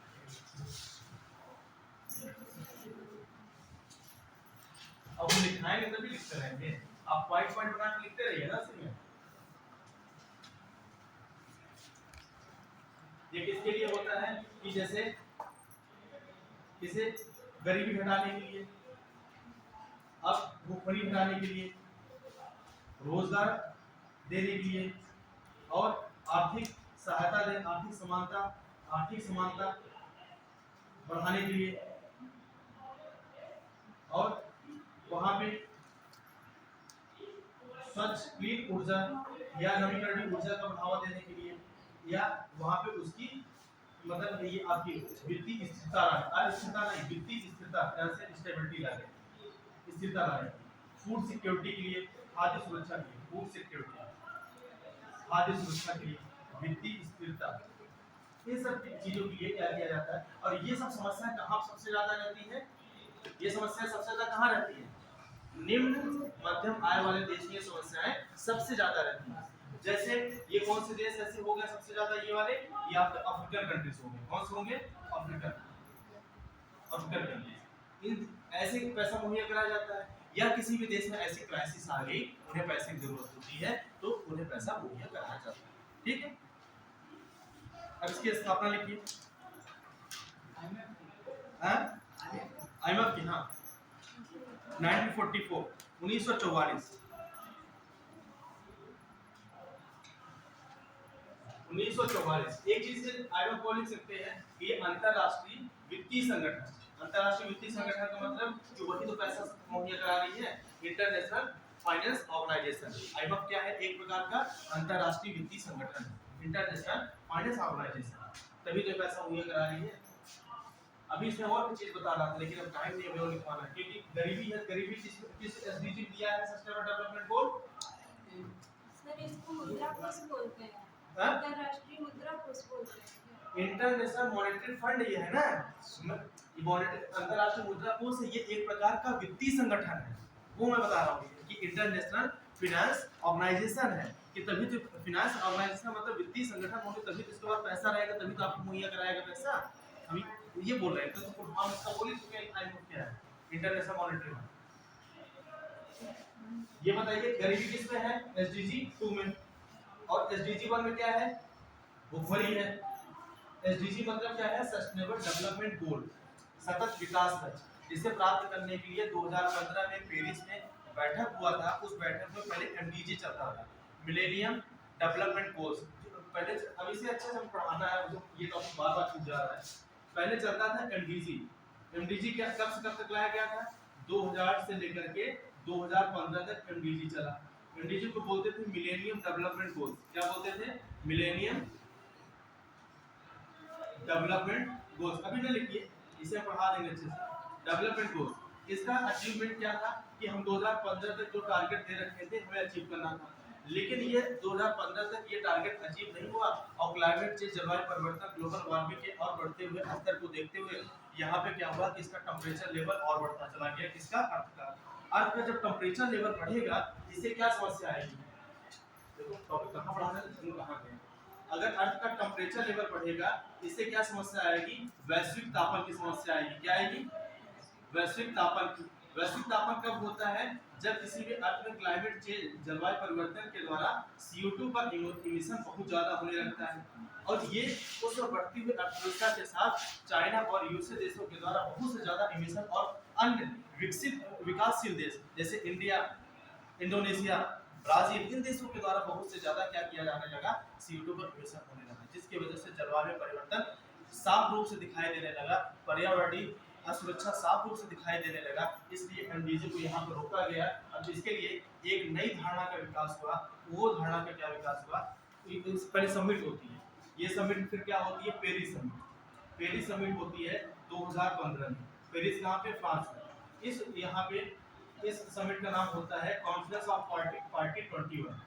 कॉन्फ्रेंस ऑफ पार्टी 21 ये किसकी समिट होती है, UNFCCC पे, UNFCCC। अब ये सब संस्था एनवायरनमेंट है, United nation framework convention on climate change, जलवायु परिवर्तन पर संयुक्त राष्ट्र का फ्रेमवर्क। उसके साथ में लिखवाया था ना, नहीं लिखवाया, ये सब एनवायरनमेंट है ना, एनवायरनमेंट चल ही नहीं रहा हूं। तो UNFCCC की ये बैठक COP21 हुई और इसी में एक नई विचारधारा आई, SDG गोल्स। SDG मतलब सस्टेनेबल डेवलपमेंट गोल्स, मतलब सतत विकास लक्ष्य, सतत विकास लक्ष्य की अवधारणाएं। अब इसमें एक वर्ड और जोड़ा गया, सतत। सतत सबसे पहले इस वर्ड को कब आया था, यहाँ पे जोहान्सबर्ग समिट में 2002 में एनवायरनमेंट को लेकर के एक समिट चल रही थी। वो समिट का नाम था कब, 2002 में एनवायरनमेंट से संबंधित, पर्यावरण से संबंधित पर्यावरण सम्मेलन चल रहा था। ये 2002 का कहाँ पे चल रहा था, जोहान्सबर्ग। कहाँ पे, जोहान्सबर्ग कहाँ पे है, साउथ अफ्रीका में। साउथ अफ्रीका में ये समिट हो रही थी 2022 में। एनवायरनमेंट कॉन्फ्रेंस, पर्यावरण सम्मेलन चल रहा था 2002 में। और यहीं पे एक अवधारणा पेश की गई, उस अवधारणा का नाम क्या था, सतत विकास। सतत। इसके पहले 1992 में रियो डी जेनेरियो में पर्यावरण का चुप्पी हो रहा था।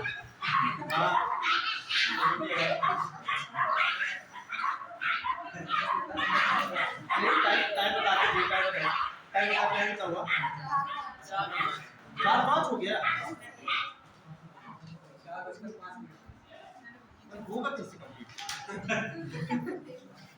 अरे अब ये भी समझाना जरूरी है, अभी सब चीजें बीच में आ गई तो क्या करें, छोड़ दें। चलिए अच्छे, हम जल्दी से खत्म कर देना इसे। आप थोड़ा बहुत लिखते रहिए ना,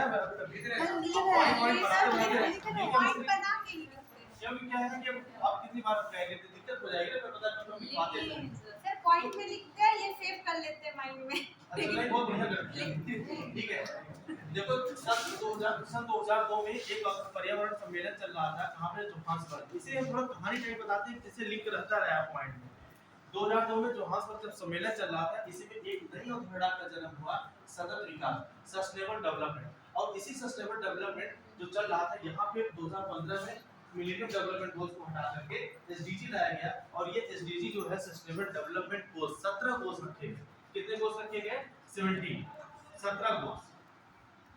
गोल्स रखे गए और ये प्रतिबद्धता जताई गई इन 17 गोलों को हम कब तक अचीव करेंगे? 2030 तक। कब तक? 2030 तक हम अचीव कर लेंगे। इस 2030 के गोलों में 17 गोल्स, इसे बोला जाता है कब से कब तक? 2015 से 2030 हमें ये अचीव करना है। और इसी 17 गोलों में पहला गोल जो आता है एसडीजी 1 का, वो क्या आता है? भुखमरी को खत्म करना। तो एसडीजी सर गरीबी होगा। हाँ, पहला एसडीजी सर गरीबी होगा। पहले एसडीजी 1 गरीबी है कि पहले वन लोग? गरीबी है। अच्छा 1 गरीबी है। जी हाँ, मुझे एक मिनट ऐसा कंफ्यूज वही हो सर रहा है। हमें कंफ्यूज हो रहा था। ठीक है, 1 क्या है? नो पॉवर्टी, दूसरा है नो हंगर, ठीक है, और तीसरा आपका है एजुकेशन। एसडीजी 3 क्या है कि कैसा शिक्षा देना? एक गुणवत्तापूर्ण शिक्षा का विकास करना, एसडीजी 3 आता है। एसडीजी 4 आता है कि हमें आप एसडीजी 4 पे उसके बाद एसडीजी 3 में रखा गया कि क्या? शिक्षा गुण, कैसी शिक्षा होनी चाहिए? गुणवत्तापूर्ण शिक्षा होनी चाहिए, कौशल का विकास होना चाहिए। आप शिक्षा का मतलब ये नहीं कि आपको शिक्षा मिल गई और आपको स्किल है ही नहीं, तो गुणवत्तापूर्ण एजुकेशन की बात की गई। फिर एसडीजी 4 में क्या किया गया? गुड हेल्थ की बात की गई। हेल्थ कैसा है? पूरे देश जैसे अफ्रीकन कंट्रीज में बहुत तेजी से वायरस फैलते हैं, उन सब वायरसों को कम करना, उन्हें खाद्य सुरक्षा मुहैया कराना जिससे उनके यहाँ डिसीज न पनपने पाए। इसकी वजह से क्या किया गया? एसडीजी 4 जिसे स्वास्थ्य के बारे में बोला गया। एसडीजी 5 रखा गया। एसडीजी मतलब इसका नाम क्या है ना? Sustainable development goals. एसडीजी 5 क्या बोला गया? एसडीजी 5 बोला गया कि जेंडर इक्वालिटी, लिंग समानता। कि इसका मतलब क्या हुआ लिंग समानता का? कि जो पुरुष और महिलाओं के बीच की जो अवसर की समानता हो, अगर उन्हें किसी काम से लेकर के, उन्हें स्वास्थ्य से लेकर के, शिक्षा से लेकर के, कार्य से लेकर के, इन दोनों में भेदभाव ना हो, इन भेदभाव को कम करने के लिए क्या बोला गया? एसडीजी 5 2030 तक ये जो भेदभाव है, हम लिंग समानता हम बढ़ाएंगे और असमानता को कम कर देंगे। ठीक है, इसे बोला गया। ये अलग अलग पूरा एक्सप्लेनेशन टॉपिक का टाइम मिल नहीं रहा, ठीक है, इसे बोला गया जेंडर इक्वालिटी। ठीक है, अब आगे वो पढ़ाएंगे क्योंकि इसी के 2 टाइम्स कर लो। एसडीजी 10 पे आ जाता है असमानता में कमी लाना। ठीक है, अब अलग हो सकता बताएंगे, इसे एक एक एक्सप्लेन करेंगे तभी समझ आएगा कैसे तो हो जाएगा। तो कहां पे थे? आगे इंटर अनुमानित आपके विकास हो गया ना वो? ये इसी बीच में हमारा टॉपिक चलने लगा। आगे चलिए, देखो भाई, अभी हाल में ना इंडिया में विस्की का कंजम्पशन बहुत ज्यादा हो रहा है। तो स्कॉटलैंड में जो विस्की बनती है, तो ब्रिटिश व्हाइट विस्की, उसका सबसे ज्यादा कंजम्पशन किसके द्वारा किया गया है? इंडिया के द्वारा किया गया। लिखिए आगे, ब्रिटिश स्कॉच विस्की का सबसे बड़ा मार्केट कौन है? British Scotch whisky, British Scotch सीधा देवनागरी लिपि सीधा ऐसे लिख सकते हैं, स्कॉच विस्की। इसका सबसे बड़ा मार्केट कौन है? इंडिया। और यूरोप में बहुत ज्यादा तौर पर कहां बनाई जाती है ब्रिटिश स्कॉच विस्की? स्कॉटलैंड। कहां पे? स्कॉटलैंड। हम तो बात ऐसे आ रही है जैसे मार चल रही है।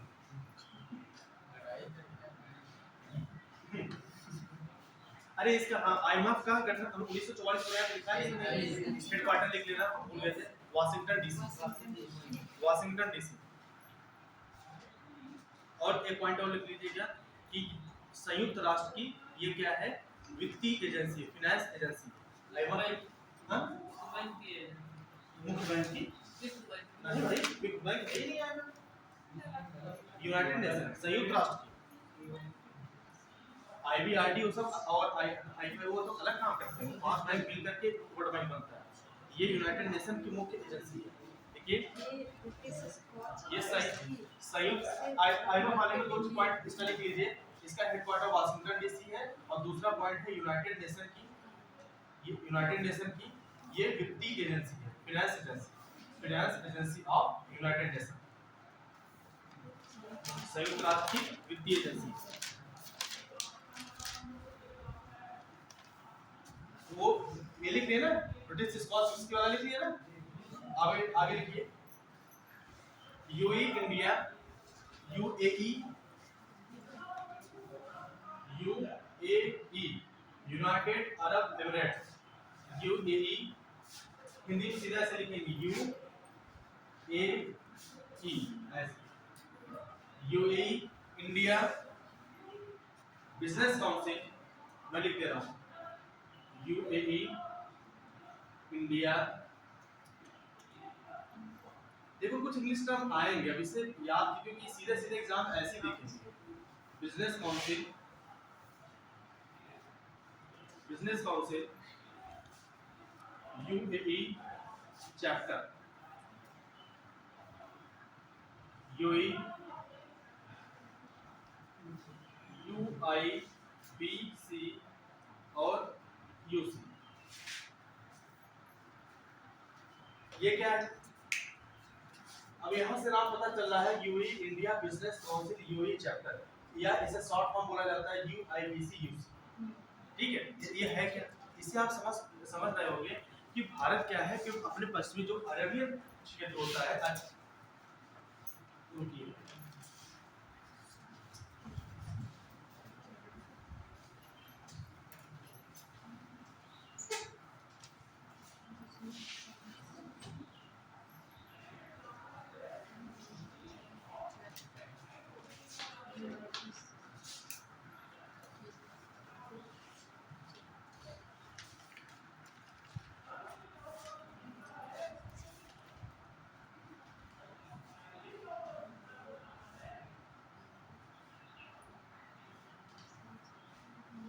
ये कौन सा पेनिनसुला है? इसे क्या बोलते हैं? अरब पेनिनसुला ना? अरे बोलिए भाई। ठीक है, और ये क्या है? गल्फ ऑफ एडन इसे बोला जाता है। और ये क्या है? रेड सी। और ये क्या है? गल्फ ऑफ अडन, अदन की खाड़ी, अदन की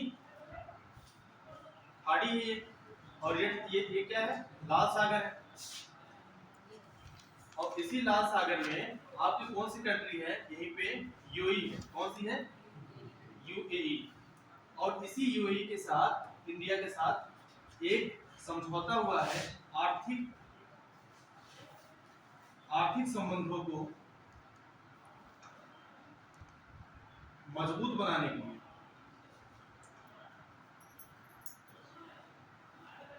आर्थिक संबंधों को मजबूत बनाने के लिए क्या किया गया है? UAE India business council UAE chapter, इसका गठन किया गया। ये प्रकार की संस्था है यूएई इंडिया बिजनेस काउंसिल, मतलब एक प्रकार की क्या है? ये परिषद है। कौन सा मतलब परिषद? क्या है? UAE India business council UAE chapter. ये काउंसिल का गठन किया गया है किसके लिए? यूएई और भारत के बीच में क्या करने के लिए? आर्थिक संबंधों को मजबूत बनाने के लिए ये परिषद का गठन किया गया है। अब इसका हेडक्वार्टर कहाँ किया गया है? दुबई में। ये क्वेश्चन आएगा कहाँ पे? दुबई में। कहाँ पे? दुबई में।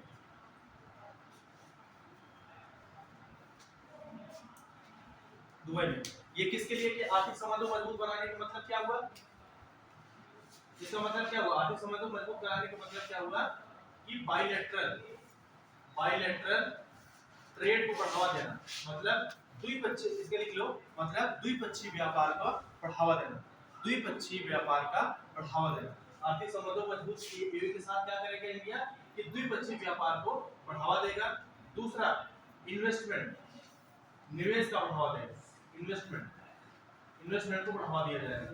यूएई के द्वारा ज्यादा देखते हो कि यूएई के द्वारा इंडिया में इन्वेस्टमेंट की बात हमेशा चलती रहती है। व्यापार लगभग तीसरे चौथे नंबर पे उसका व्यापार इंडिया में रहता है, आयात निर्यात होता है। ये देखिए तीसरे पहले पे कौन सा होता है? चाइना, सब करते हैं। सऊदी अरेबिया होता है, फिर यूएई तीसरे नंबर कहा जाता है व्यापार के मामले में।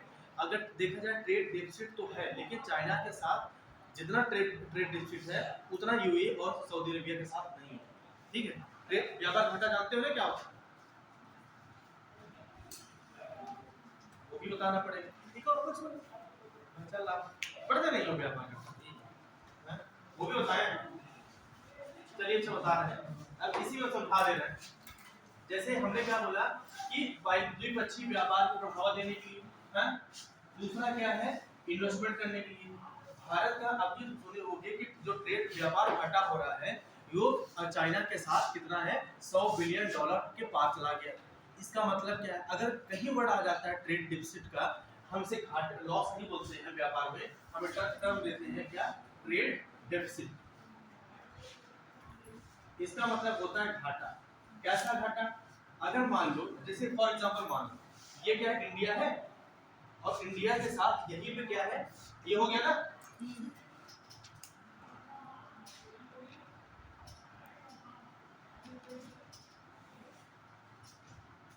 ये इंडिया है और यही पे ये वाला क्षेत्र किसका है, चाइना का है, चाइना का है। तो इंडिया चाइना के द्वारा जितना हम यहाँ पर इंडिया में क्या करते हैं, इंपोर्ट करते हैं, क्या करते हैं, आयात करते हैं, इंपोर्ट। मान लो इंपोर्ट कितने का हो रहा है, $300 बिलियन का। कितना इंपोर्ट हुआ, $300 बिलियन का। और हमने चाइना को निर्यात किया, निर्यातित वस्तु कितनी की हुई, $200 बिलियन, $200 बिलियन। अब तुम देखोगे यहाँ से जो एक्सपोर्ट इंडिया के द्वारा जो एक्सपोर्ट किया जा रहा है अपने सामानों का, वो $200 बिलियन के मूल्य के बराबर है। और जो चाइना से हम मंगा रहे हैं सामान, इंपोर्ट मतलब होता है आयात। आयात मतलब क्या होता है कि जब हम किसी दूसरे देश से अपने कंट्री में, क्षेत्र में कोई भी वस्तु सामान को मूल्य के बराबर चीज हम मंगाते हैं, तो ये कितने मूल्य के बराबर मंगाए हैं, $300 बिलियन का, और यहाँ हम भेजे कितना है, $200 बिलियन का। तो इन दोनों को देखोगे कि इंपोर्ट क्या हो रहा है, ज्यादा है किससे, एक्सपोर्ट से। जब इंपोर्ट एक्सपोर्ट से ज्यादा हो जाता है किसी भी देश का, तो क्या कहलाता है, ट्रेड डेफिसिट कहलाता है, व्यापार घाटा कहलाता है। और व्यापार घाटा तुम देख रहे हो कि यहाँ पे कितना है, 300 माइनस 200 लगभग $100 बिलियन, $100 बिलियन का ये व्यापार घाटा है।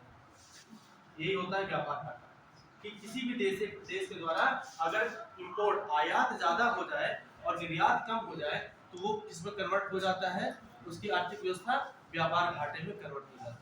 ठीक है, और इसी चीज को हमेशा क्या हो गया, क्या इसी चीज को क्या होना चाहिए, हमेशा कमी करनी चाहिए कि इस चीज का घाटा ना होने पाए। ठीक है, समझ में आ रहा है नहीं भाई, आप थोड़े शांत से बैठिए, पता लगा कि हवा ही नहीं लग रही है, आ रहा है ना समझ, बोले चलिए। नहीं सर, क्लास एकदम शांत हो गई है, तो हम सोचे कि भाई समझ आ रहा है नहीं आ रहा है, अच्छा बोर हो रहा है। आगे चलिए,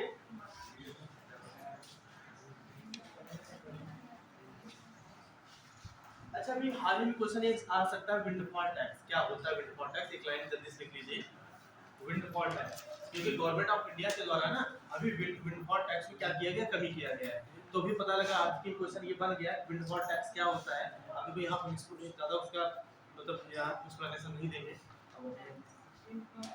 संबंधित इससे संबंधित आप इसको संपर्क करिए। ठीक है, तो विंडफॉल टैक्स क्या होता है, जो भी जो पेट्रोलियम उत्पाद होते हैं, पेट्रोलियम पे आधारित जो भी उत्पाद बनाए जाते हैं, उस पेट्रोलियम जैसे मान लो कि ये क्या है, आपके भारत है, इंडिया है, इंडिया क्या कर रहा है कि जिस पेट्रोलियम के जो भी पेट्रोलियम के प्रोडक्ट होते हैं, इस प्रोडक्ट को क्या करती है, वो निर्यात करती है, क्या करती है, निर्यात करती है। तो निर्यात में जो भी ड्यूटीज लगती थी, कर लगते थे, टैक्स लगते थे, इन टैक्सों में क्या कर दिया गया है, छूट दे दिया गया है। तो यही बोला जाता है क्या है, विंडफॉल टैक्स में क्या कर दिया गया, छूट दे दिया गया है। तो लिखिए क्या होता है विंडफॉल टैक्स, पेट्रोलियम प्रोडक्ट के एक्सपोर्ट पर, ऐसा करें मतलब जो पेट्रोलियम के प्रोडक्ट पे लगता है वो विंडफॉल टैक्स होता है। और अभी हाल ही में भारत के द्वारा विंडफॉल टैक्स पे ही छूट दे दी गई। देखिए कि पेट्रोलियम प्रोडक्ट के एक्सपोर्ट पर, पेट्रोलियम प्रोडक्ट के एक्सपोर्ट पर मतलब निर्यात पर भारत के द्वारा अभी छूट दे दिए गए,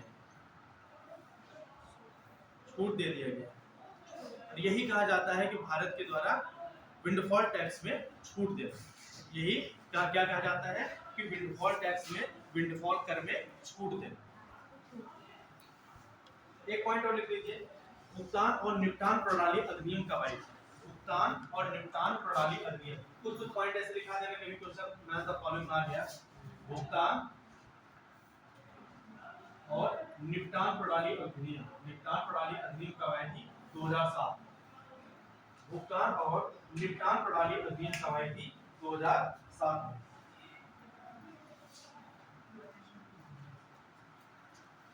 एक बहुत इंपॉर्टेंट क्वेश्चन है, ये लिखिए। अभी एक हैकाथॉन हो रहा है। हैकाथॉन मतलब क्या होता है? हैकिंग ऑफ फाइनेंस सिस्टम को मिला करके हैकाथॉन किया जाता है। अभी से उतना उसमें ना जाइए, बस में लिख लीजिए क्वेश्चन आने की संभावना है। अग्रदूत 2023, अग्रदूत 2023 हैकाथॉन,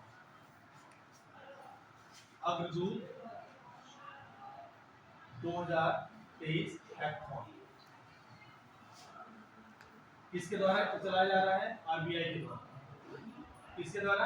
आरबीआई के द्वारा अभी हैकाथॉन चलाया जा रहा है, अग्रदूत 2023। अभी सीधा क्वेश्चन ऐसे आएगा ना कि हाल ही में चर्चा में रहा अग्रदूत हैकाथॉन 2023 किसके द्वारा चलाया जा रहा है? तो आप जब तो नहीं पढ़ते, आरबीआई के द्वारा। इसका थीम क्या है? थीम लिखिए, इंक्लूसिव डिजिटल सर्विस, समावेशी। अब सीधे यही आपके इंक्लूसिव डिजिटल सर्विस, समावेशी डिजिटल सेवा, समावेशी डिजिटल सेवा।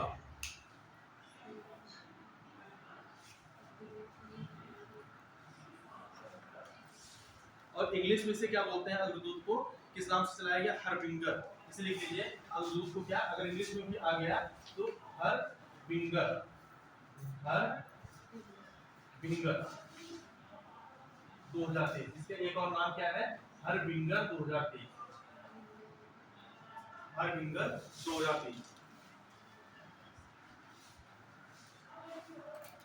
अभी हाल ही में जल्दी करिए, बिजनेस 20 की बैठक हुई है। अरे बिजनेस 20 क्या है? G20 लिखिए। हाल ही में G20 वित्त मंत्रियों, हाल ही में G20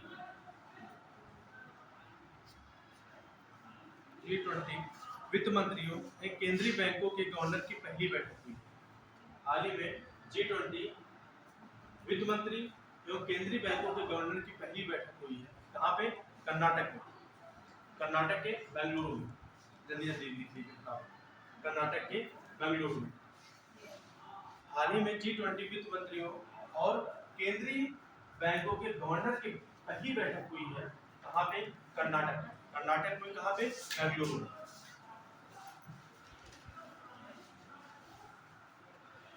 बेंगलुरु में। ठीक है, आगे लिखवा दे, जल्दी लिखिए, सुनाएंगे ज्यादा नहीं। ठीक है, भारत दूध उत्पादन में प्रथम। अभी एफएओ का अभी एक रिपोर्ट जारी हुआ है और उस रिपोर्ट में क्या बोला गया है कि मिल्क प्रोडक्शन के मामले में इंडिया प्रथम स्थान पे है। देखिए, भारत मिल्क प्रोडक्शन में, दूध उत्पादन में कौन सा स्थान मिला है? प्रथम स्थान।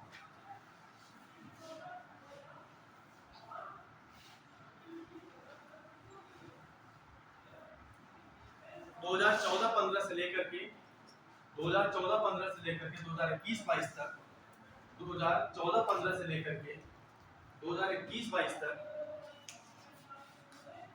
2014-15 से लेकर के 2021-22 तक कितने परसेंट की वृद्धि हुई है?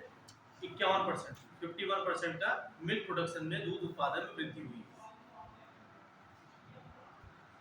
ये क्वेश्चन बहुत इंपॉर्टेंट है क्योंकि पहले इंडिया इसमें दूध प्रोडक्शन में क्या पहले स्थान पे नहीं था। अभी तक दूध मिल्क प्रोडक्शन सबसे आगे कौन रहता था? यूएसए रहता था। तो इस बार इंडिया प्रथम स्थान पे दूध मिल्क प्रोडक्शन पे गया है। ठीक है, तो नहीं तो वैसे गाय के दूध में इंडिया आगे रहता था। भैंस के दूध अगर और मवेशी के दूध मिला दिया जाए तो इंडिया का प्रोडक्शन में प्रोडक्शन कम होता है। सबसे ज्यादा प्रोडक्शन किसका होता था? यूएसए का होता था।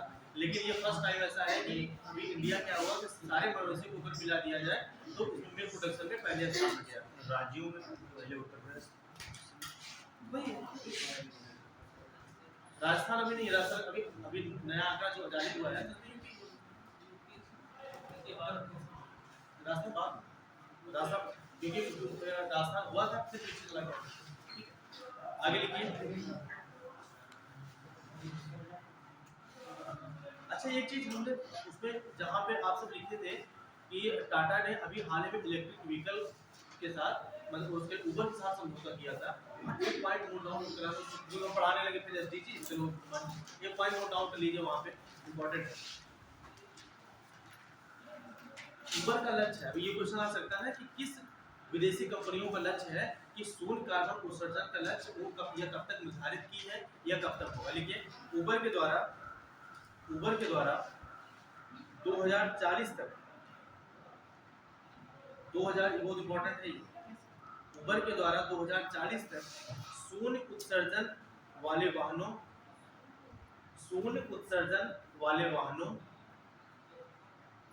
सूक्ष्म गतिशीलता के साथ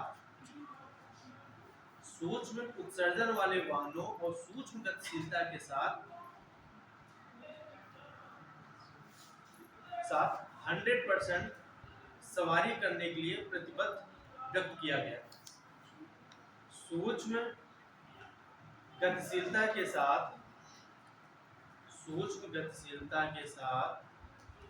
100% सवारी करने के लिए, इसमें इंग्लिश बताता है, हिंदी में ट्रांसलेट करना बड़ा दिक्कत होता है,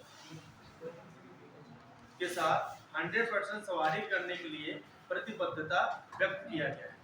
इसका मतलब क्या है ये समझा दे पहले। लिख लिया नहीं लिख लिया? पहले लिख लिया। हमने एक बार पढ़ाया था कि भारत का लक्ष्य शून्य उत्सर्जन जीरो इमिशन कब तक है? 2070 तक। तो जीरो इमिशन का मतलब क्या होगा? हमें लगता है आज इसी में क्लास खत्म हो जाएगी, आगे कंप्लीट नहीं करा पाएंगे।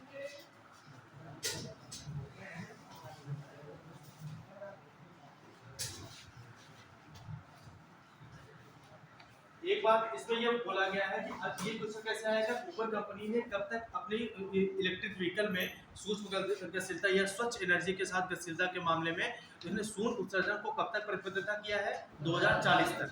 तो इसका मतलब क्या है? पहले आप ये समझो जीरो इमिशन का मतलब क्या है।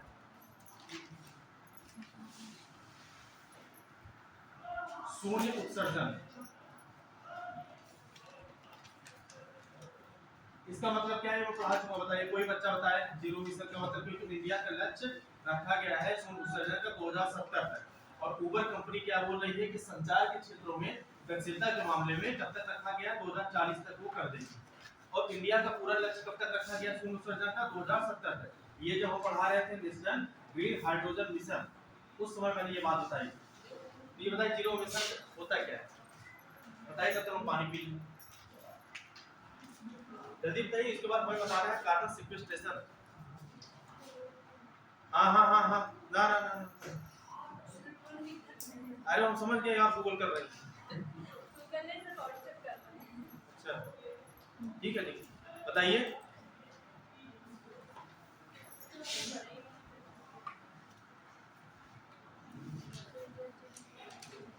अरे उसके शब्दों से भी कुछ समझ में आ रहा होगा ना, तो शब्द क्या है, जीरो उत्सर्जन मतलब क्या है। मैंने लिख लिया कि जीरो शून्य उत्सर्जन, इसका मतलब क्या है? इसका मतलब है कार्बन डाइऑक्साइड को क्या करना? शून्य करना। कौन कौन इससे संबंधित है कि भाई कार्बन डाइऑक्साइड को शून्य कर देना है 2070 में? जब कुछ पता हो तब तो उसमें हाँ या ना ही करोगे। उधर पढ़ा रहे थे कहाँ था दिमाग? शून्य, अगर शून्य किया जाएगा तो क्या शून्य उत्सर्जन मतलब यही तो बात है। 2019 के मैं उसी दिन में मेंशन किया था, 2019 के पीसीएस पेपर में क्वेश्चन आया है ये सीधा कि शून्य उत्सर्जन मतलब है कि 2070 तक कार्बन डाइऑक्साइड CO2 के इमिशन को क्या करना? कम से कम करना, न कि शून्य करना। शून्य नहीं, शून्य कर ही नहीं सकते हो। किसी भी एटमॉस्फेयर में अगर कार्बन डाइऑक्साइड शून्य कर दिए पेड़ पौधे मर जाएंगे बेचारे, वो कहाँ जाएंगे? तुम्हारा पूरा एक एनवायरनमेंट सिस्टम क्या हो जाएगा? कोलैप्स हो जाएगा, तब तो और खतरा हो जाएगा। शून्य करना नहीं है, उसे क्या करना है कि जितने हद तक कार्बन डाइऑक्साइड हमारी एक्सेस हो रही है, जैसे मान लो कि किसी भी एटमॉस्फेयर के लिए आपको कितना % कार्बन डाइऑक्साइड चाहिए, मान लो 4%, लेकिन ये आपको क्या है? रिक्वायरमेंट है, इसकी आवश्यकता है किसी भी एनवायरनमेंट के लिए कार्बन डाइऑक्साइड कितना? 4%। लेकिन आपकी प्रोडक्शन के हिसाब से मानवीय गतिविधियों के अनुसार ये कितना आ रही है? 9%। और ये जो एक्स्ट्रा 5% बढ़ा है, ये क्या कर रहा है?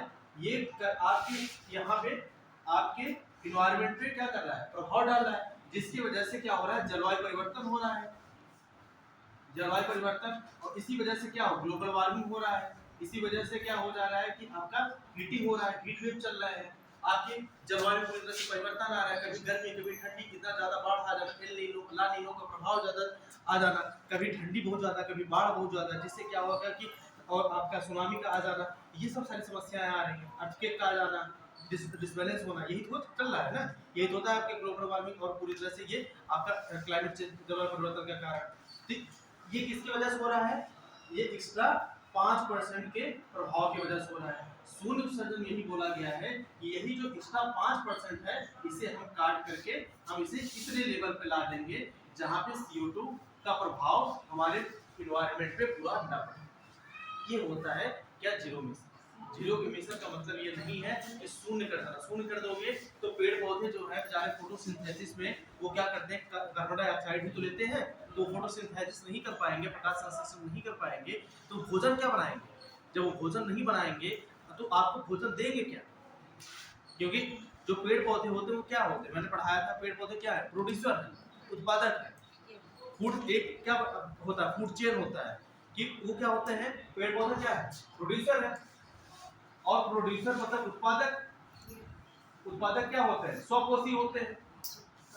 स्वपोषी मतलब अपने आप से भोजन बनाने वाला उत्पादक को क्या बोला जाता है, स्वपोषी, ऑटोट्रॉप्स, जो अपने आप खुद भोजन बनाते हो। और इनके ऊपर निर्भर कौन रहते हैं, कंज्यूमर, कौन, उपभोक्ता। उपभोक्ता का लेवल होता है कि प्राथमिक लेवल का उपभोक्ता, द्वितीय लेवल का उपभोक्ता, तृतीय लेवल का उपभोक्ता, ये होते हैं ना। प्राथमिक लेवल पर कौन आ जाते हैं, जो शाकाहारी होते हैं, जो इस घास फूस जैसे बकरी हो गई, हिरन हो गए, ये सब क्या शाकाहारी हो गए। लेकिन हिरन बकरी को खाने वाला कौन हो गया, मांसाहारी, जो मांसाहारी हो गए। लेकिन इंसान क्या, सर्वाहारी, मांस भी खाता है और शाक खाता है, वो किस पे चला गया, तृतीय चला गया। ठीक है, तो ऐसे लेवल के उपभोक्ता बढ़ते चले जाते हैं। और उसमें ये हुआ बोला क्या था, जो एनर्जी होती है वो क्या होती है, यूनिडायरेक्शनल होती है, एक ही दिशा होती है। और हर एक लेवल पे जो एनर्जी होती है वो क्या होती है, 90% उसका क्या होता है, फिनिश हो जाएगा, खत्म हो जाती है। सिर्फ 10%, ये किस नियम के अकॉर्डिंग, ये डेमो क्लास में पढ़ाया था जब एनवायरमेंट इकोलॉजी, तो 10% किसका, लिंडमैन थ्योरी के तहत 10% की एनर्जी ऊपर रिस्टोर होती है। ठीक है, तो ऐसे एनर्जी बढ़ती हुई चली जाती है। तो यहाँ पे एनर्जी 10% आती है, लेकिन एनर्जी ज्यादा क्यों मिल जाती है, क्योंकि यहाँ पे मास लेवल की चीजें यहाँ पे होती है और ऐसे जाती है ना, पिरामिड ऐसे होता है सीधा। यहाँ पे ज्यादा से ज्यादा प्रोड्यूसर होंगे, फिर यहाँ कंज्यूमर उससे कम, कंज्यूमर उससे कम, कंज्यूमर उससे कम। तो इतनी चीजों जब ये ग्रहण करेगा तो 10-10% करके ज्यादा एनर्जी ग्रहण कर लेगा। ठीक है, तो यही इकोसिस्टम पे प्रभाव न पड़ने पाए, इसी वजह से शून्य उत्सर्जन, जीरो इमिशन का लक्ष्य रखा गया। अब आगे लिखिए, एक होता है कार्बन सिक्वेस्ट्रेशन, एक वर्ड आजकल के मतलब करंट में चल रहा है, कार्बन सिक्वेस्ट्रेशन। अब देवनागरी लिपि में टाइम हो गया, टाइम बहुत ज्यादा हो गया क्या, 4:35, तो क्या करें, छोड़ दे, हाँ छोड़ दे, मन नहीं है, मन नहीं किसी का ना, ये वाला सर जो दूर से बच्चे आते हैं उनके लिए बहुत टाइम हो जाता है। टाइम हो जाता है।